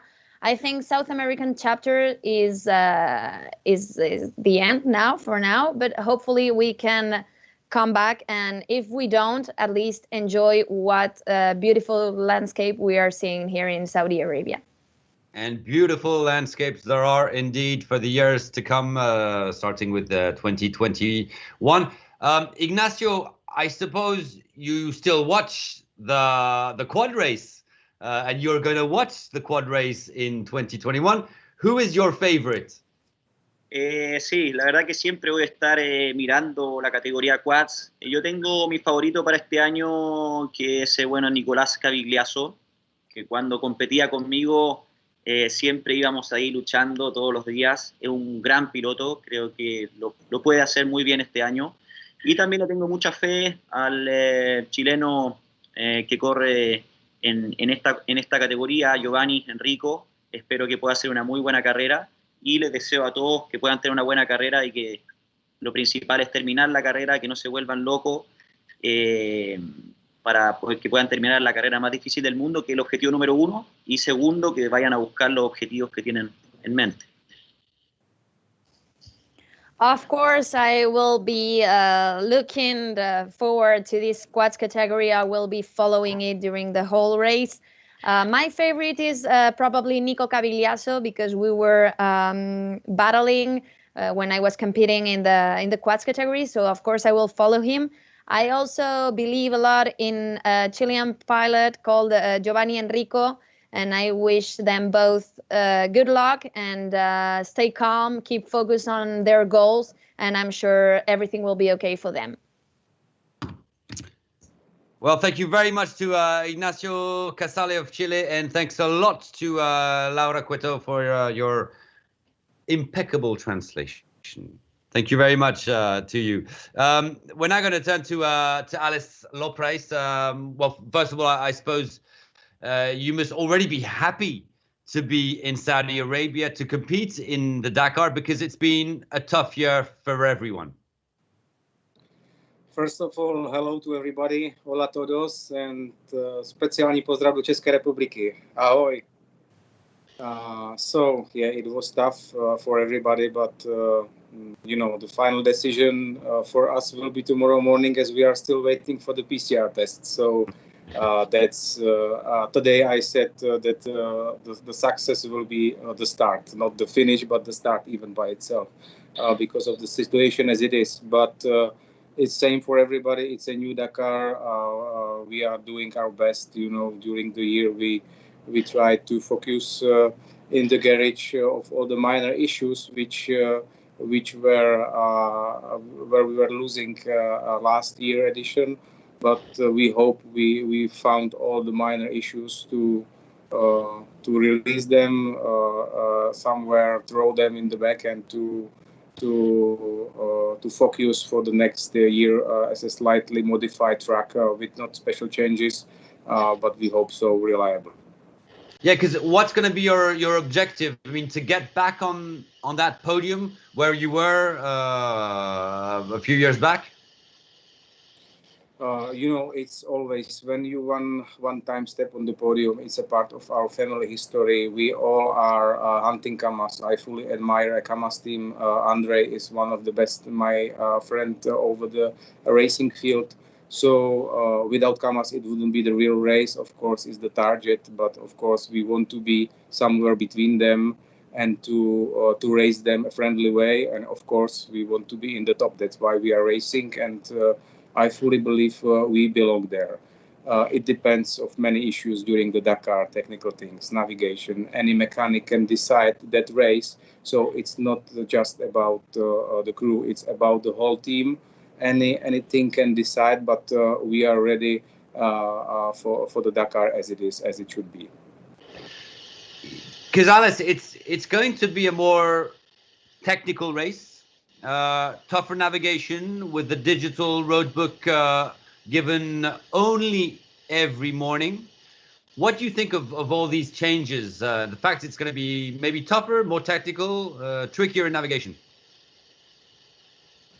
What's always important, you know, when you have a big team with many trucks, it's always more easy for you, even for the navigators and everything, for the preparations, discussions, team meetings and everything, communication between the teams and mechanics.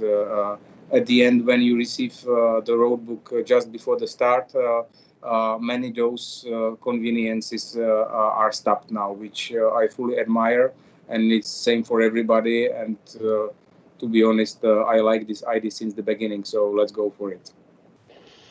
And hopefully finish in one of the best positions possible for you, Alice Loprice. Thank you very much to Alice, driving for the Insta4X Loprice Praha team. And finally, we're going to turn to the champion from Russia, Andrey Karginov. Well, first of all, can you talk to us about your first experience in Saudi Arabia and your victory, of course? What memories do you keep of last year? Ну, во-первых, хочется всех поприветствовать. Очень рад вновь увидеть знакомые лица, с которыми приходилось встретиться и соревноваться в январе 2020 года. First of all, I would love to greet everybody and see familiar faces that I was competing all these years. И действительно, первая гонка, прошедшая в январе месяце в Саудовской Аравии, показала, что это настолько насыщенный регион своим разнообразием трасс, что впечатляет и хочется еще раз приехать сюда. For sure, the first race in Saudi Arabia was so perfect and with so diverse stages that I would love to come back here once again. Да, хотя мы и выиграли в этом году, но мы понимаем, что в следующем году, в 2021, легко не будет, и здесь собрались действительно сильнейшие соперники. Yes, we won in 2020, but we understand that in 2021 it's a new chapter, and we have very strong competitors, so we know that it will be difficult. Well, I can tell you, if your translation is, or if your trucks and your organization is as good as your translation, you are the favorites of the Dakar. Congratulations for that. Andrey, this terrain in Saudi Arabia, it's perfect for the Dakar. Да. Как я уже сказал, разнообразие трасс, которое имеет Саудовская Аравия, это просто потрясает. И, наверное, все те трассы, которые существуют в мире, сконцентрированы в этом регионе.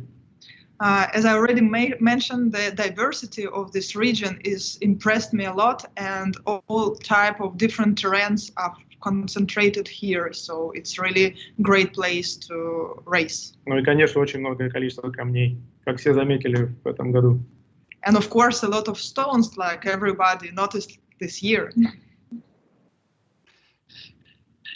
I'd like to have your point of view, Andrey, on the new rules. So more technical stages, road books only in the morning. What do you think of all that?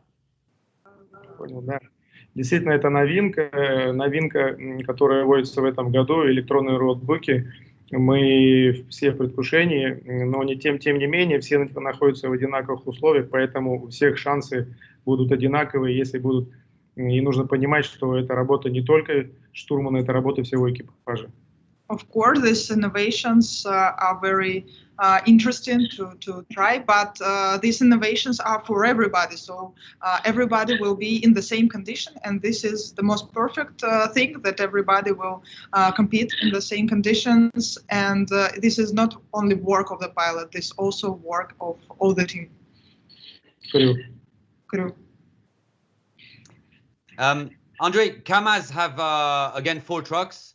And although you are the title holder, all 4 drivers, Karginov, Mardeyev, Shibalov, Sotnikov, can all win the Dakar. When you start the Dakar, there is no number 1. Номер 1 со старта у нас не бывает, у всех одинаковые условия. Вот, ну а дальше, как будет складываться гонка, будем смотреть, уже строить дальше стратегию, каждый день обновляя ее. We have never number 1 on the start position, so we will keep going, and as it goes. So the race is difficult for everyone, and depending on how it goes, we will change strategy and we will keep going. Andrey, so you've won the Dakar twice. Do you think about the records of Vladimir Chagin, or that's impossible? Конечно, у всех где-то в глубине в голове это сидит, да, об этом думаешь, вот, но это не сама цель. Сама цель участвовать в соревнованиях, естественно, мы хотим победить, каждый из наших экипажей имеет равные условия для победы, вот, и где-то в глубине души, естественно, хочется победить этот рекорд. Of course, everybody deep inside, I guess, is having this idea to beat the record of Vladimir Chagin. But I'm here not only for this. Of course, we are here to enjoy the race, and victory is important, but it's more important to enjoy. And anyway, you're not allowed to beat the record of the boss, of the Kamaz master team. He's not going to be happy if you beat his record. Я буду стараться. I will do my best. Andrey, who are your biggest rivals?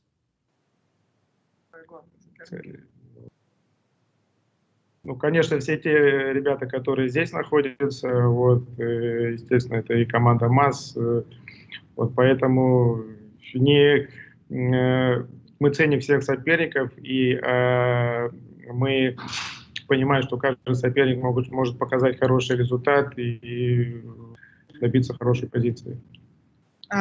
We understand that all the rivals that are here are very strong competitors, and of course Team Maz, for example, and everybody who is here. So we know that everybody can actually do their best, and Dakar is a very unpredictable race, so everything can happen. Well, thank you very much to Andrey Karginov, the title holder of the Kamaz Master Team. Final question that I'm going to ask to all 5 of you. I'm not going to ask you who's going to win the truck race, because you're not going to answer. I'm going to ask you, who do you think are going to win in the cars and in the bikes? So we're going to start with Alice Loprice. Who do you think is going to win the car race and the bike race?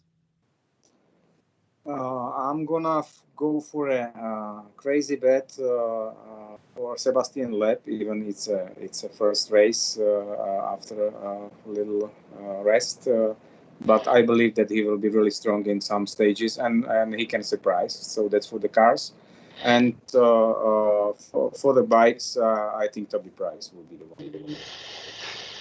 Ignacio Casale, I don't know if you understood the question.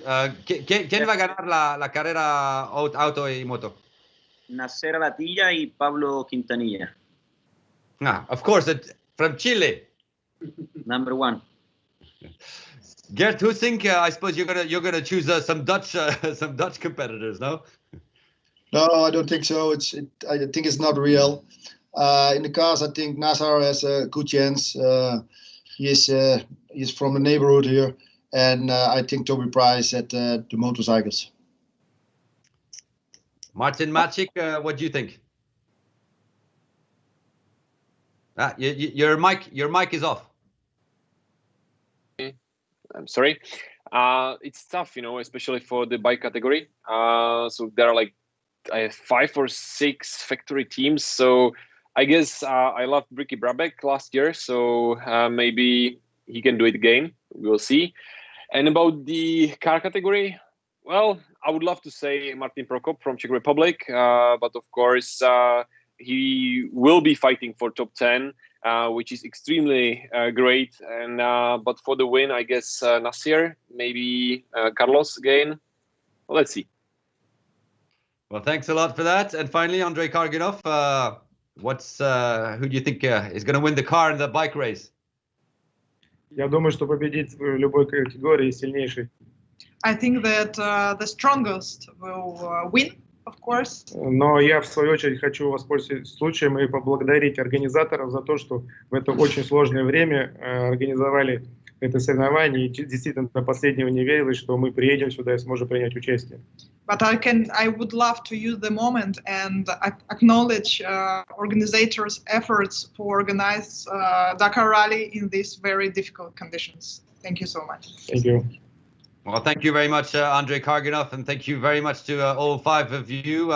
It also shows that you're not only focused on trucks, you also watch what goes on in the other classes, in the bikes and in the cars. So thank you very much to Ales Lopres, Andrey Karginov, Ignacio Casale, Martin Maciek, and Gert Husink. All 5 will be competing in the truck race.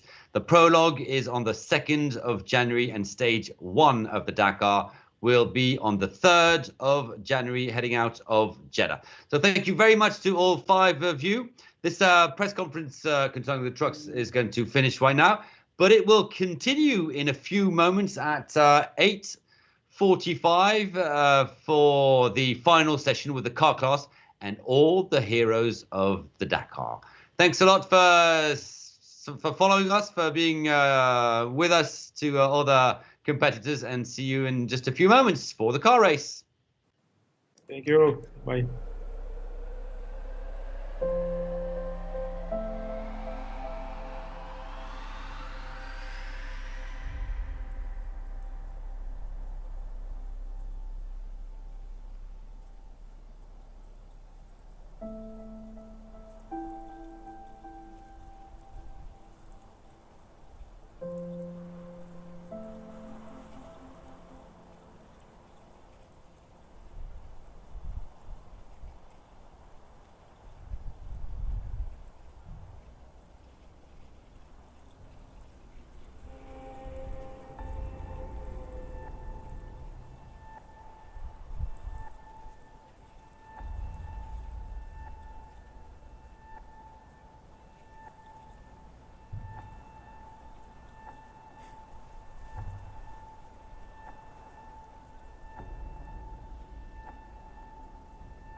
Well, hello and welcome back for our fourth and final session of this virtual Dakar 2021 press conference after the bikes, the lightweight vehicles and the trucks. Let's now focus on the car race. But first of all, on behalf of the organization and the Dakar director, David Castera, I'd like to again thank the Kingdom of Saudi Arabia for welcoming the rally for the second consecutive year. Sincerely thank His Royal Highness Prince Abdulaziz bin Turki Al Faisal, the Sports Minister of Saudi Arabia. Thank the Saudi Automobile and Motorcycle Federation and its chairman, His Royal Highness Prince Khalid bin Sultan Al Abdullah Al Faisal.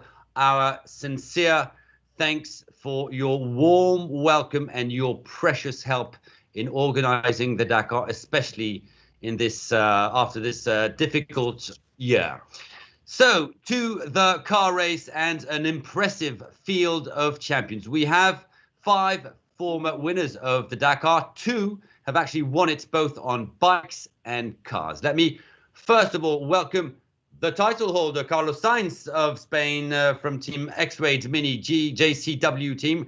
3-time winner of the Dakar in 2010 in a Volkswagen, 2018 in a Peugeot, and last year in a mini buggy. Stéphane Péterancel, Monsieur Dakar, 13 titles, 6 on a bike, 7 in a car. The last one was in 2017. Nasser Al-Attiyah from Qatar, from the Toyota Gazoo racing team, 3-time winner of the event in 2011 in a Volkswagen, 2015 in a mini, and 2 years ago giving the title to Toyota for the first time in ages. Janelle de Villiers from South Africa, also in a Toyota Hilux, also a former winner. It was back in 2009 for the first edition of the rally in South America. Janelle has finished all his Dakars and made it 8 times on the podium. Hello and welcome to Yazid Al-Raji, the Saudi driver who will be in a Toyota Hilux prepared by Overdrive, the hero of the home nation. Yazid finished 4th last year. Bonjour, Mathieu Serradori du team SRT Racing. First stage success last year for the Frenchman driving a CR6 buggy. He finished 8th of the Dakar. Sébastien Loeb, un autre Français, de retour. He's back with a brand new project, the Bahrain Raid Extreme project, the 9-time WRC champion, 2nd of the Dakar in 2017 with a Peugeot, and 3rd in 2019. And finally, Nani Roma of Spain, also part of the Bahrain Raid Extreme project, one of the 3 champions to have won it on a bike and in a car, like Hubert Auriol, like Stéphane Péterancel. He won in 2004 and then in 2014 in a mini. And we're actually going to start with Nani Roma. Nani, it's been a tricky few weeks, first of all, for you. Last-minute preparations and, well, sadly, some bad news just a few days ago concerning your co-driver.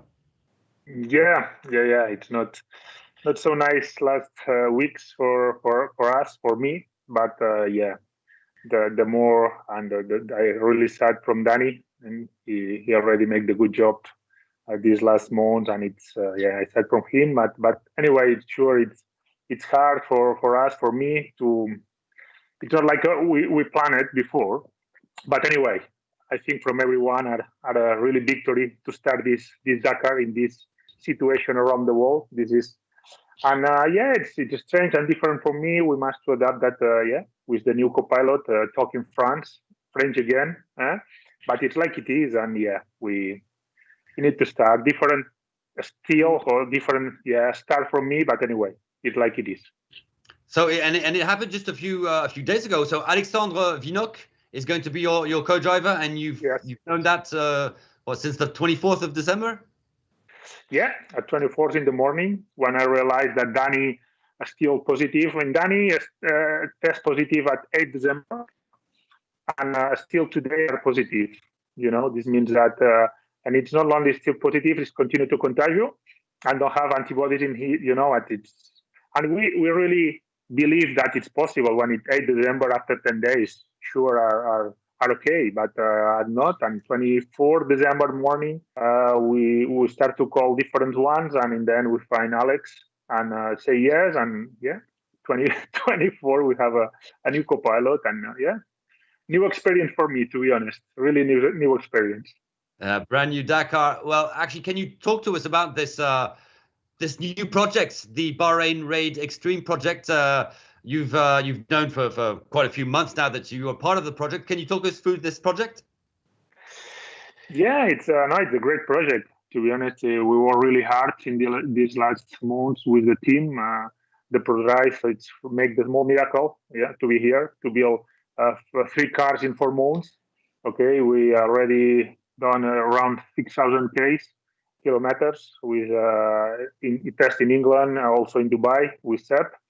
We already make the good job. We make the maximum we can, and yeah, we will see. But the car is nice to drive. We enjoy a lot to drive. We don't know how competitive we are, to be honest.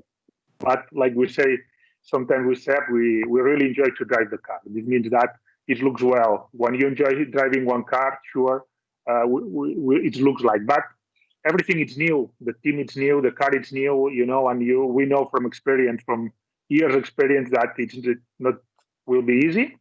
But yeah, we are happy to start, to be here. Not so easy from the team to start and stay here. But yeah, we are really happy. But Nani, what can you hope for on year 1?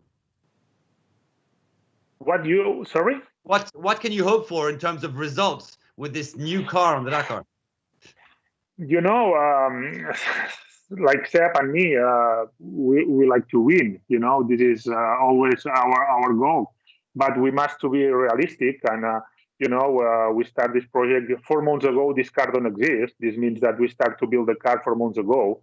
We, like I say before, we work hard in that, but we know that it's not easy for us.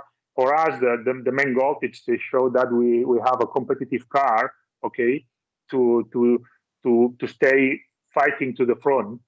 But anyway, in front of us, we have really talented drivers, good cars, Toyotas, the Minis, with strong cars, with a lot of experience in the car, the teams. And for us, it's try to push every day the maximum we can, that show that the car we are competitive, to try to win stages, and we are there. And after we will see. The race is long, but sure, me and also maybe Seb after talk the same, but we like to start to push and show that we build the nice car and the competitive car. This is our goal, main goal.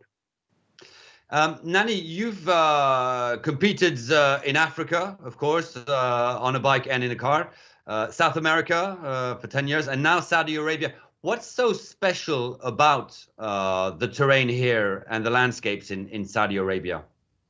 Yeah, this looks like a little bit before in Africa. This is the open desert, big desert, more lined like before in Africa. South America also it's nice, but it's more artificial race sometimes. The desert and the countries are smaller than now. The last year I really feel something bigger like Africa before. And the landscape it's amazing. Last year we enjoyed the last year. It's so nice. All the north of Saudi Arabia, it's so beautiful. We discover a really nice country, really nice people. We feel really welcome in this country. This means that it's nice to be here, and for the future also. It's a nice future from the coast country to discover this huge country and also the countries around that. This means that we are. I think the decision from ISO is really right and really nice to discover this new country and this new type of terrain that is similar that before in Africa. Thanks a lot. Thank you very much to Nani Roma. We're now going to turn to Mathieu Serradori, who can answer in English or in French if he's more comfortable in French. And I will translate. Mathieu, you come back with, I suppose, big ambitions after your good Dakar last year, non? Vous revenez avec des grosses ambitions après le beau Dakar de l'an dernier. Écoute, surtout déjà, on est content d'être au départ de ce nouveau Dakar 2021. Je pense qu'on a vraiment une chance d'y participer. Effectivement, je suis très heureux de pouvoir y participer avec toute mon équipe, parce qu'on a travaillé, malgré une année difficile pour tout le monde, on a travaillé de manière constructive pour arriver peut-être avec un petit peu plus d'ambition sur ce Dakar, avec l'envie de bien faire. et surtout l'envie de se structurer pour être prêt à se bagarrer avec tous mes copains qui m'ont gentiment accueilli parmi eux. Et voilà, je suis vraiment content de prendre le départ de ce Dakar. Ça n'a pas été simple pour personne, mais pour un team privé comme le mien, c'était un petit peu plus compliqué. Il a fallu trouver des solutions. On n'a pas pu beaucoup faire d'essais cette année pour venir tester nos évolutions. Donc on espère être prêt sur la ligne de départ le 3 janvier. So yeah, Mathieu explained that, well, first of all, he was very happy to be present on the Dakar in 2021.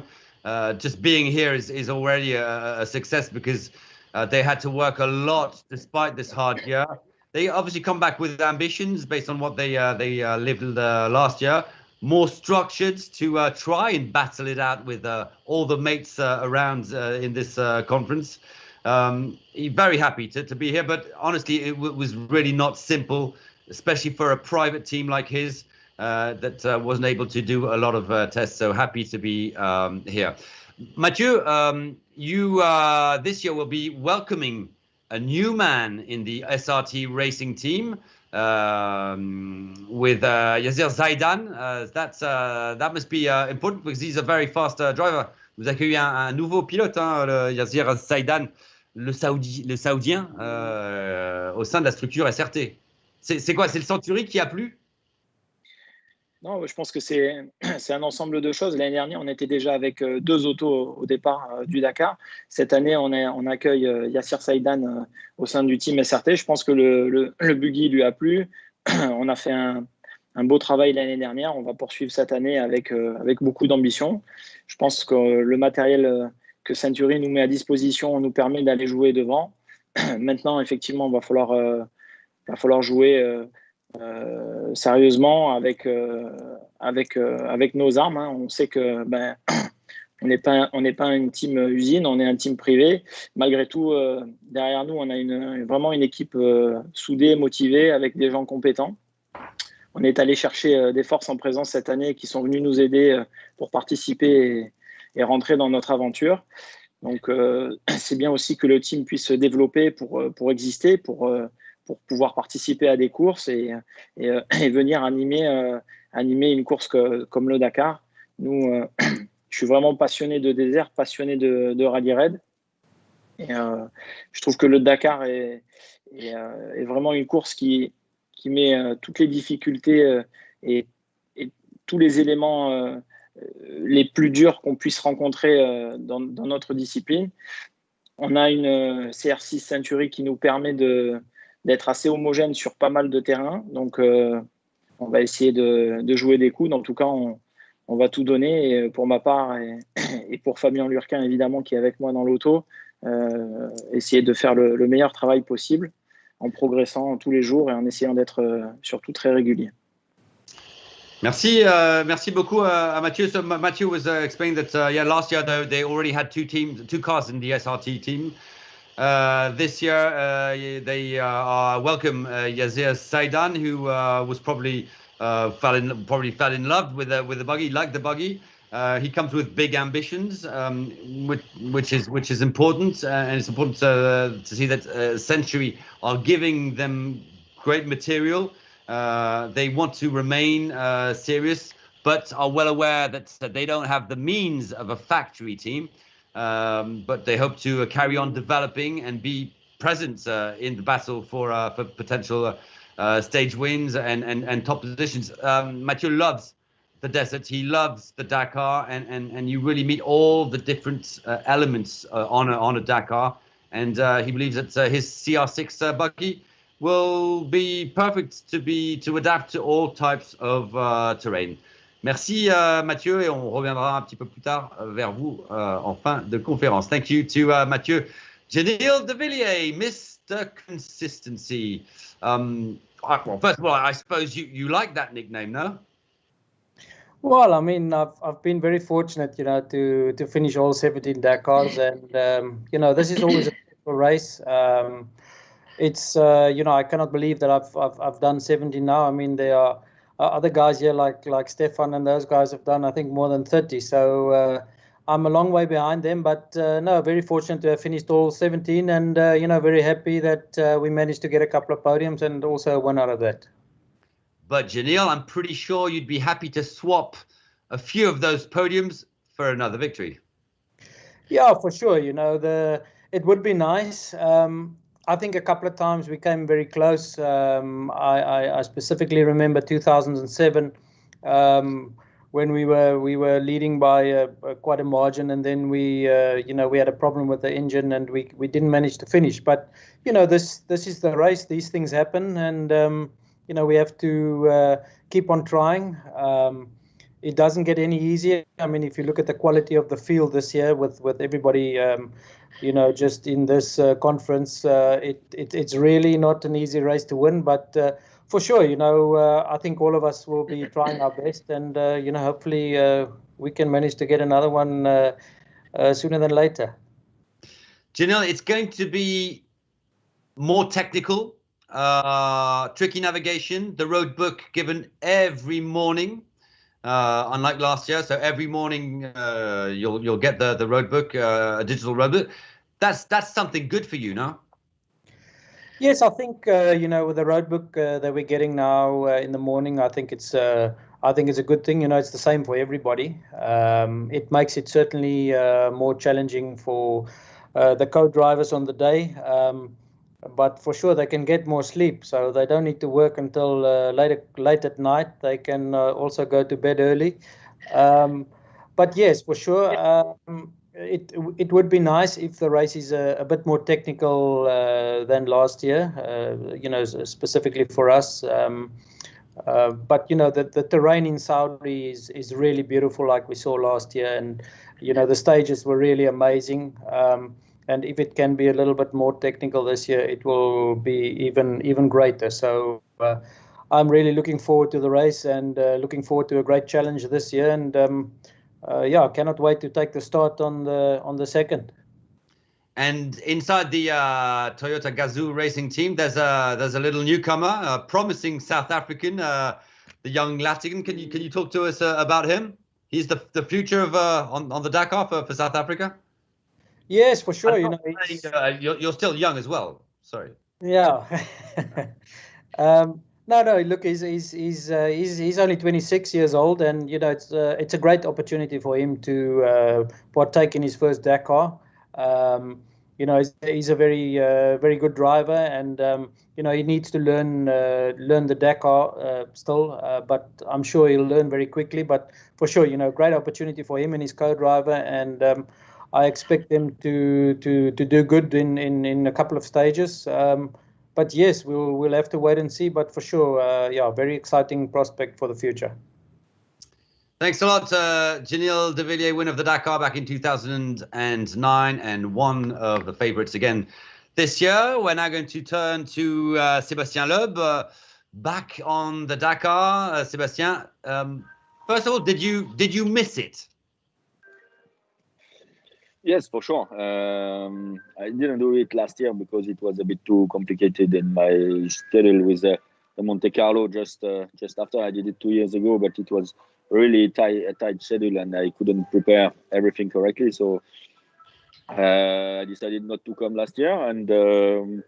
But yes, I missed it. It's always an incredible experience, kind of adventure when you do the Dakar. I don't have the same experience as mainly of the driver who are here, but it's after the Dakar I have some, during the race you have some good feelings, some more complicated feelings and complicated situation, but at the end when you are at home and you remember what happened, you keep a lot of good memories, and then I wanted to come back.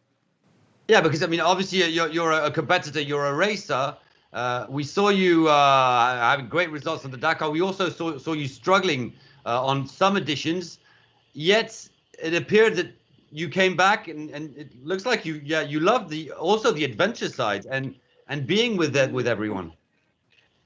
Yes, for sure. The adventure side, the fact to be driving in some places where, for sure I would never come in my life if I was not doing Dakar. Is something amazing, and to be in a car for 5 hours pushing in the middle of beautiful landscapes is something that you don't have anywhere else. And so I have some nice pictures in my mind from this experience that I had in Dakar, and for that I wanted to come back another time, and especially this year it's something a bit different.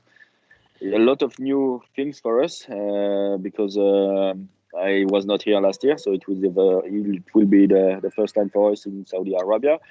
The new roadbook system with the electronic roadbook that Daniel doesn't know at the moment, and a completely new car. So a lot of new things to learn, but it makes it quite exciting. Well, actually, can you talk to us about the BRX Bahrain Raid Extreme project and talk to us about the car? It's a 4-wheel drive. Huh? Yes, I think Nani said nearly everything before, but it's a 4-wheel drive. So for me, it's difficult to compare directly to the buggy, because we know that the strong point of a buggy is not the same as the 4-wheel drive car. But I found it interesting to go in a new project, and I was happy after my testing that because you never know, you arrive in a new adventure, you can have some bad surprises and have a car which is not going well or not fast or not strong, and at the end, after the test, I had the feeling that the car is really nice to drive. Like Nani said, we enjoy driving the car. It's quite agile, very reactive. We can play with it, and it gives you some confidence. So that's one good thing.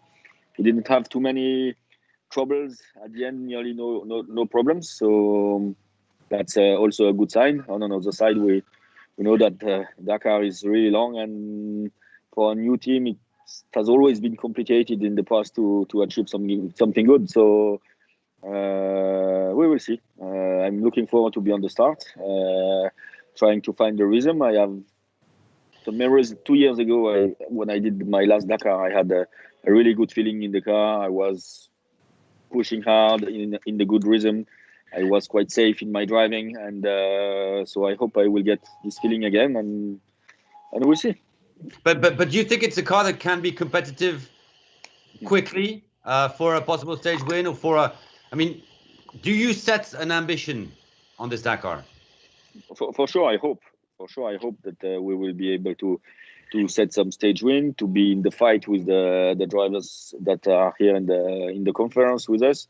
Well, in every Dakar I did, I was in the fighting in the top 5, and so I hope we will be able to do it again. It's very difficult to have a real idea of the speed of the car, because when you test alone in the desert. You have no comparison. You have nothing. The feeling is good. I have the feeling that the car could be competitive. I hope so, and so for that I'm looking forward to be on the first stages and to see. But for sure the goal would be to fight in the top drivers. Merci beaucoup, Sébastien Loeb. And we are now going to turn to Yazid Al-Raji now. You, of course, are the hero of the nation. Everybody was going to be following you in Saudi Arabia. You finished 4th last year. What's the objective now? Podium? Victory? Okay. Hello, everybody. And first, welcome to Saudi Arabia, and thank you for Saudi government with Dakar. He worked hard to bring this race with how block everywhere in the world, and Saudi government support with the plane, and he do it very, very hard job. And sure, with the crown prince, he's by the king, how he managed this story. I think everything is going well. And thank you also for Prince Abdulaziz and Prince Khalid.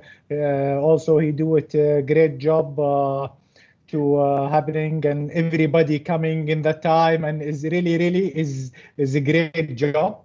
This number one. Number two, thank you for my sponsor. I'm sure Abdul Latif Jamil is very famous, also sponsor here by he's my sponsor, his dealer for Toyota, and Toyota here you see it everywhere in the street is here. Sure, last year we have some problem with navigation. We lost a lot of time. Happy we are finished 4. Today, this year, come Dirk, because last year Dirk he can't come with me. He can't come because he have injury and he have his problem in his back, and now he's back in the car. And sure, he's in the high level. He do it a lot of race with Janil, and he have a lot of good experience. And sure, he can do it great job. And sure, our race, our target, like everybody in this room, to win this race. Yeah, so 4th last year, and even you're a Saudi. I remember you said that you were sometimes surprised by the landscapes and the beauty of Saudi Arabia, right? Yeah, sure. When I go back to my family, I tell him I see very nice landscape. I surprised. I am first time, you know, you can't go in the desert 200k inside, 300k everywhere. In route of Dakar, he do it very, very nice route to see a lot of nice landscape. I think for me, a new experience in my country. And you must be very happy to see that there are more and more Saudi fans and more Saudi drivers in car and riders on bikes as well. Yeah, sure. I am very happy. And yesterday, Crown Prince Prince Mohammed bin Salman, he's managed the project Vision 2030, and he say yesterday exactly. He say he need the Saudi Arabia is the basic for sport in the worldwide. He work very hard and he do very great job to improve our country, and he have good vision, and everybody here happy with his vision, and everybody like what you say is motorsport now growing in Saudi. You see Formula 1 next year, Formula E, Dakar 10 years here. Everybody is happy with this plan and this project. Well, thank you very much. Thank you very much to you, Yazid, and hopefully you can maybe be on the podium or better on the Dakar. Thank you, I hope. We're now going to turn to Stéphane Péterancel. Where do you find the motivation, Stéphane? Where do you find the motivation, first of all? What is it? Is it the love of the Dakar that's still there, still inside you? Yes, what do you think? When it's not a job, it's more like a pleasure. It's really easy to take a pleasure. And at the end, for me to do the Dakar, it's really, it was my dream long time ago, but now I know very well the Dakar, and I like it. This is a fantastic race.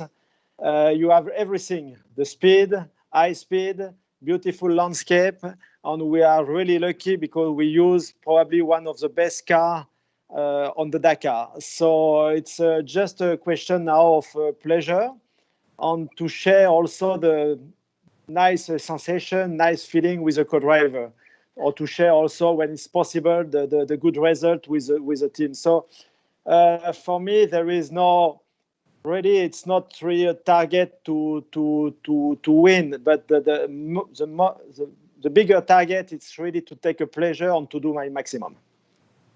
Yeah, yes, but you would still like to win. If it's possible, but you know, you have some guys really excited, some old guys, but also some young driver. So, but at the end, this is why it's nice, because there is always a fight. And you know, in cross country, it's not like in a circuit. The spirit's still really good. We are all really close together, and we are friends. And at the end, this is the winner is only the faster. And I like also the spirit in cross country. Well, actually, while we're at it, Stéphane, who is your favorite? Who is the favorite of the Dakar? Oof, not easy, but I think that there is probably five or six drivers able to win. We know that the last podium for sure it will be the last Dakar podium is for sure Carlos and Nasser. They are really, really fast. But we know also the quality of Seb is really fast. 2 years ago with the Peugeot, he was really incredibly fast. And we know experience of Nani, we know experience of Ginier. Yazid also did really a good race the last few months in Andalusia. And yeah, it's still really open. But I hope that the victory will stay on the mini team. I'd like to talk to you about the new navigation rules. I mean, you've been navigating for decades. It will be important again this year, more and more important with the road books given in the morning. I suppose you're happy with that? Yes, there is two things. Last year, the navigation was really more complicated than what we expect. The first reason is that Saudi Arabia, it's the desert is really more open. Also, we are very often completely off track. There is some different canyons, and due to the terrain, the navigation is not easy. But the second thing is, with the road book at the morning, nobody is able to prepare the track. And with this condition, it starts to be really complicated, but it starts also to be really interesting. And last year, the result was not sure before the end, and it was what it was really exciting. This is because the navigation was complicated. So it's really good rules. The new rules is really good, and the terrain is also really interesting for navigation. And of course, you saw it last year. You'll be able to enjoy the landscapes of Saudi Arabia that's apparently you liked last year. Maybe reminded you some landscapes of Africa. Yeah, and really last year I was really surprised because we saw before the Dakar we saw a lot of movie and picture, but what we saw in the reality was much better than what I expect. It was just a fantastic landscape, big mountains, and really nice canyons. So it was really more beautiful than what we expect. Merci beaucoup, Stéphane, and have a great Dakar. We are now going to turn to another favorite, Nasser Al-Attiyah of the Toyota Gazoo racing team. Well, first of all, Nasser, how was your preparation? We saw you compete in Andalusia, at the Baja Hail, notably. Did you improve things, and did you sort out maybe the tire problems that you had the last year? Hi, Sap. First thing, I would like to say, thank for ASO and the government in Saudi, the Prince Faisal and the president of motorcycle Saudi Federation, Prince Khalid. Yes, to make everything happen, to be here in Saudi and to make this race, because it's very important this point, and the race. Everybody would like to win this race, but for my side, we are happy to see everybody and to thank for Dakar people to make this happen, because we feel we are in right way and we are strong in our motorsport, because we face very, very hard year, and it was not easy, but thank for everybody and to make this happen, because it's very, very important to be here and to race. To come for Dakar, yes, I'm really quite happy to come back again for Dakar, and this year we win Andalusia and we win higher rally. We show the speed. We have very, very good speed, and also, we have a really good car. We have, I think, more what we show in Hayel. I think it will be a big surprise for everybody in this race. Our target to win this race, and this will be a great feeling, and we are ready. Nasser, the other good news for you is that you have number 301. It's mean we'll win this 2021. like the last two times. Like always, you know, with this number we win every time, you know. The other good news for you is that this Dakar is going to be a lot more technical and not only flat out. That's something that you think is important. Yes, I think, you know, what the change, you know, from last Dakar to this Dakar, you know, the speed, you know, everybody now have 180. This is it's make fair for everybody, but okay. The 4x4, I am sure will have advantage in somewhere. Also the buggy, it will have advantage in somewhere, you know. But also, you know, I respect all the driver who's competing, you know. It will be open for everybody who can win this race, because everybody is dreaming to win this race, and we are prepared well for this race, and we try to do our best. And yeah, it's my dream also to win again. And for you, Nasser, it's an important year because it's also an Olympic year. Yes, this will be great, you know, because I am prepared very well, you know, for next Olympic.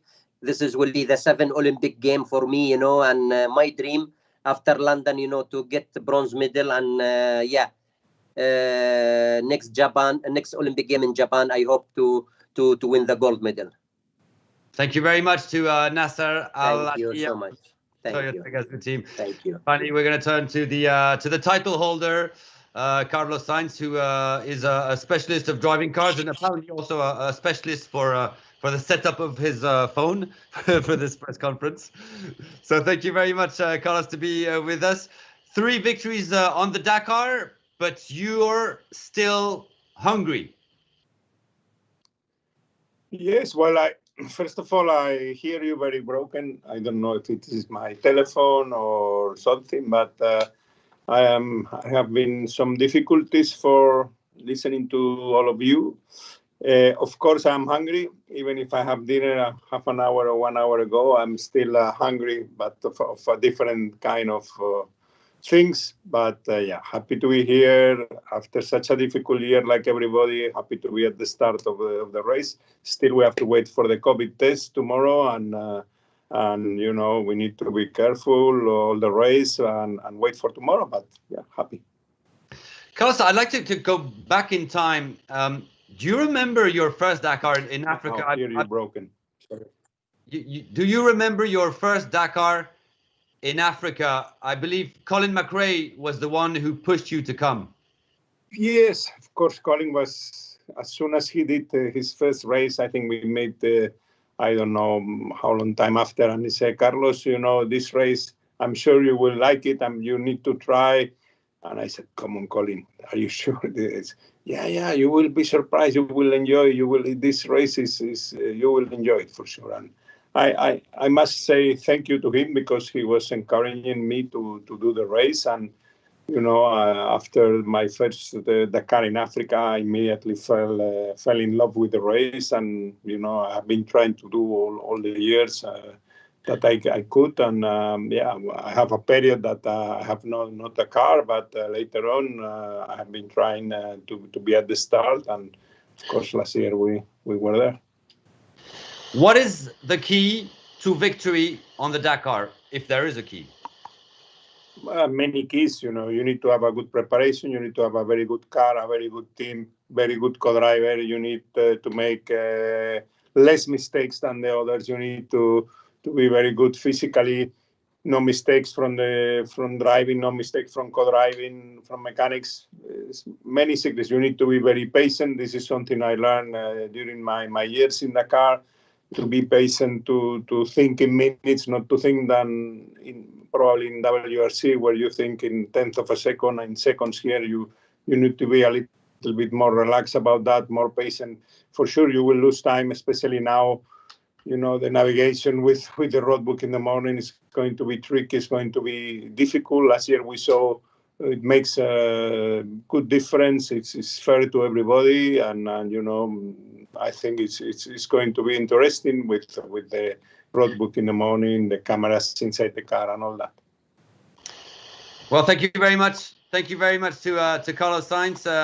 We've kept you a lot longer than expected, but it was a real pleasure to hear all of you. I'd like to thank Yazid Al-Raji, Nani Roma, Mathieu Serradori, Carlos Sainz, Nasser, Al-Attiyah, Ginil De Villiers, Sébastien Loeb, et Stéphane Peter-Ancel. Thanks a lot. We wish you a happy new year. We wish you a great Dakar, and we will see you for the prologue on the 2nd of January, and then the podium. Happy New Year. Bye-bye. Thank you very much. Thank you And so thanks much. for Bye-bye. following. Thanks for watching. Bye. Happy New Year. Bye. Ciao, Bye. ciao. Thank Happy you. New Bye. Year. Ciao. Ciao. Ciao. Bye. Bye-bye.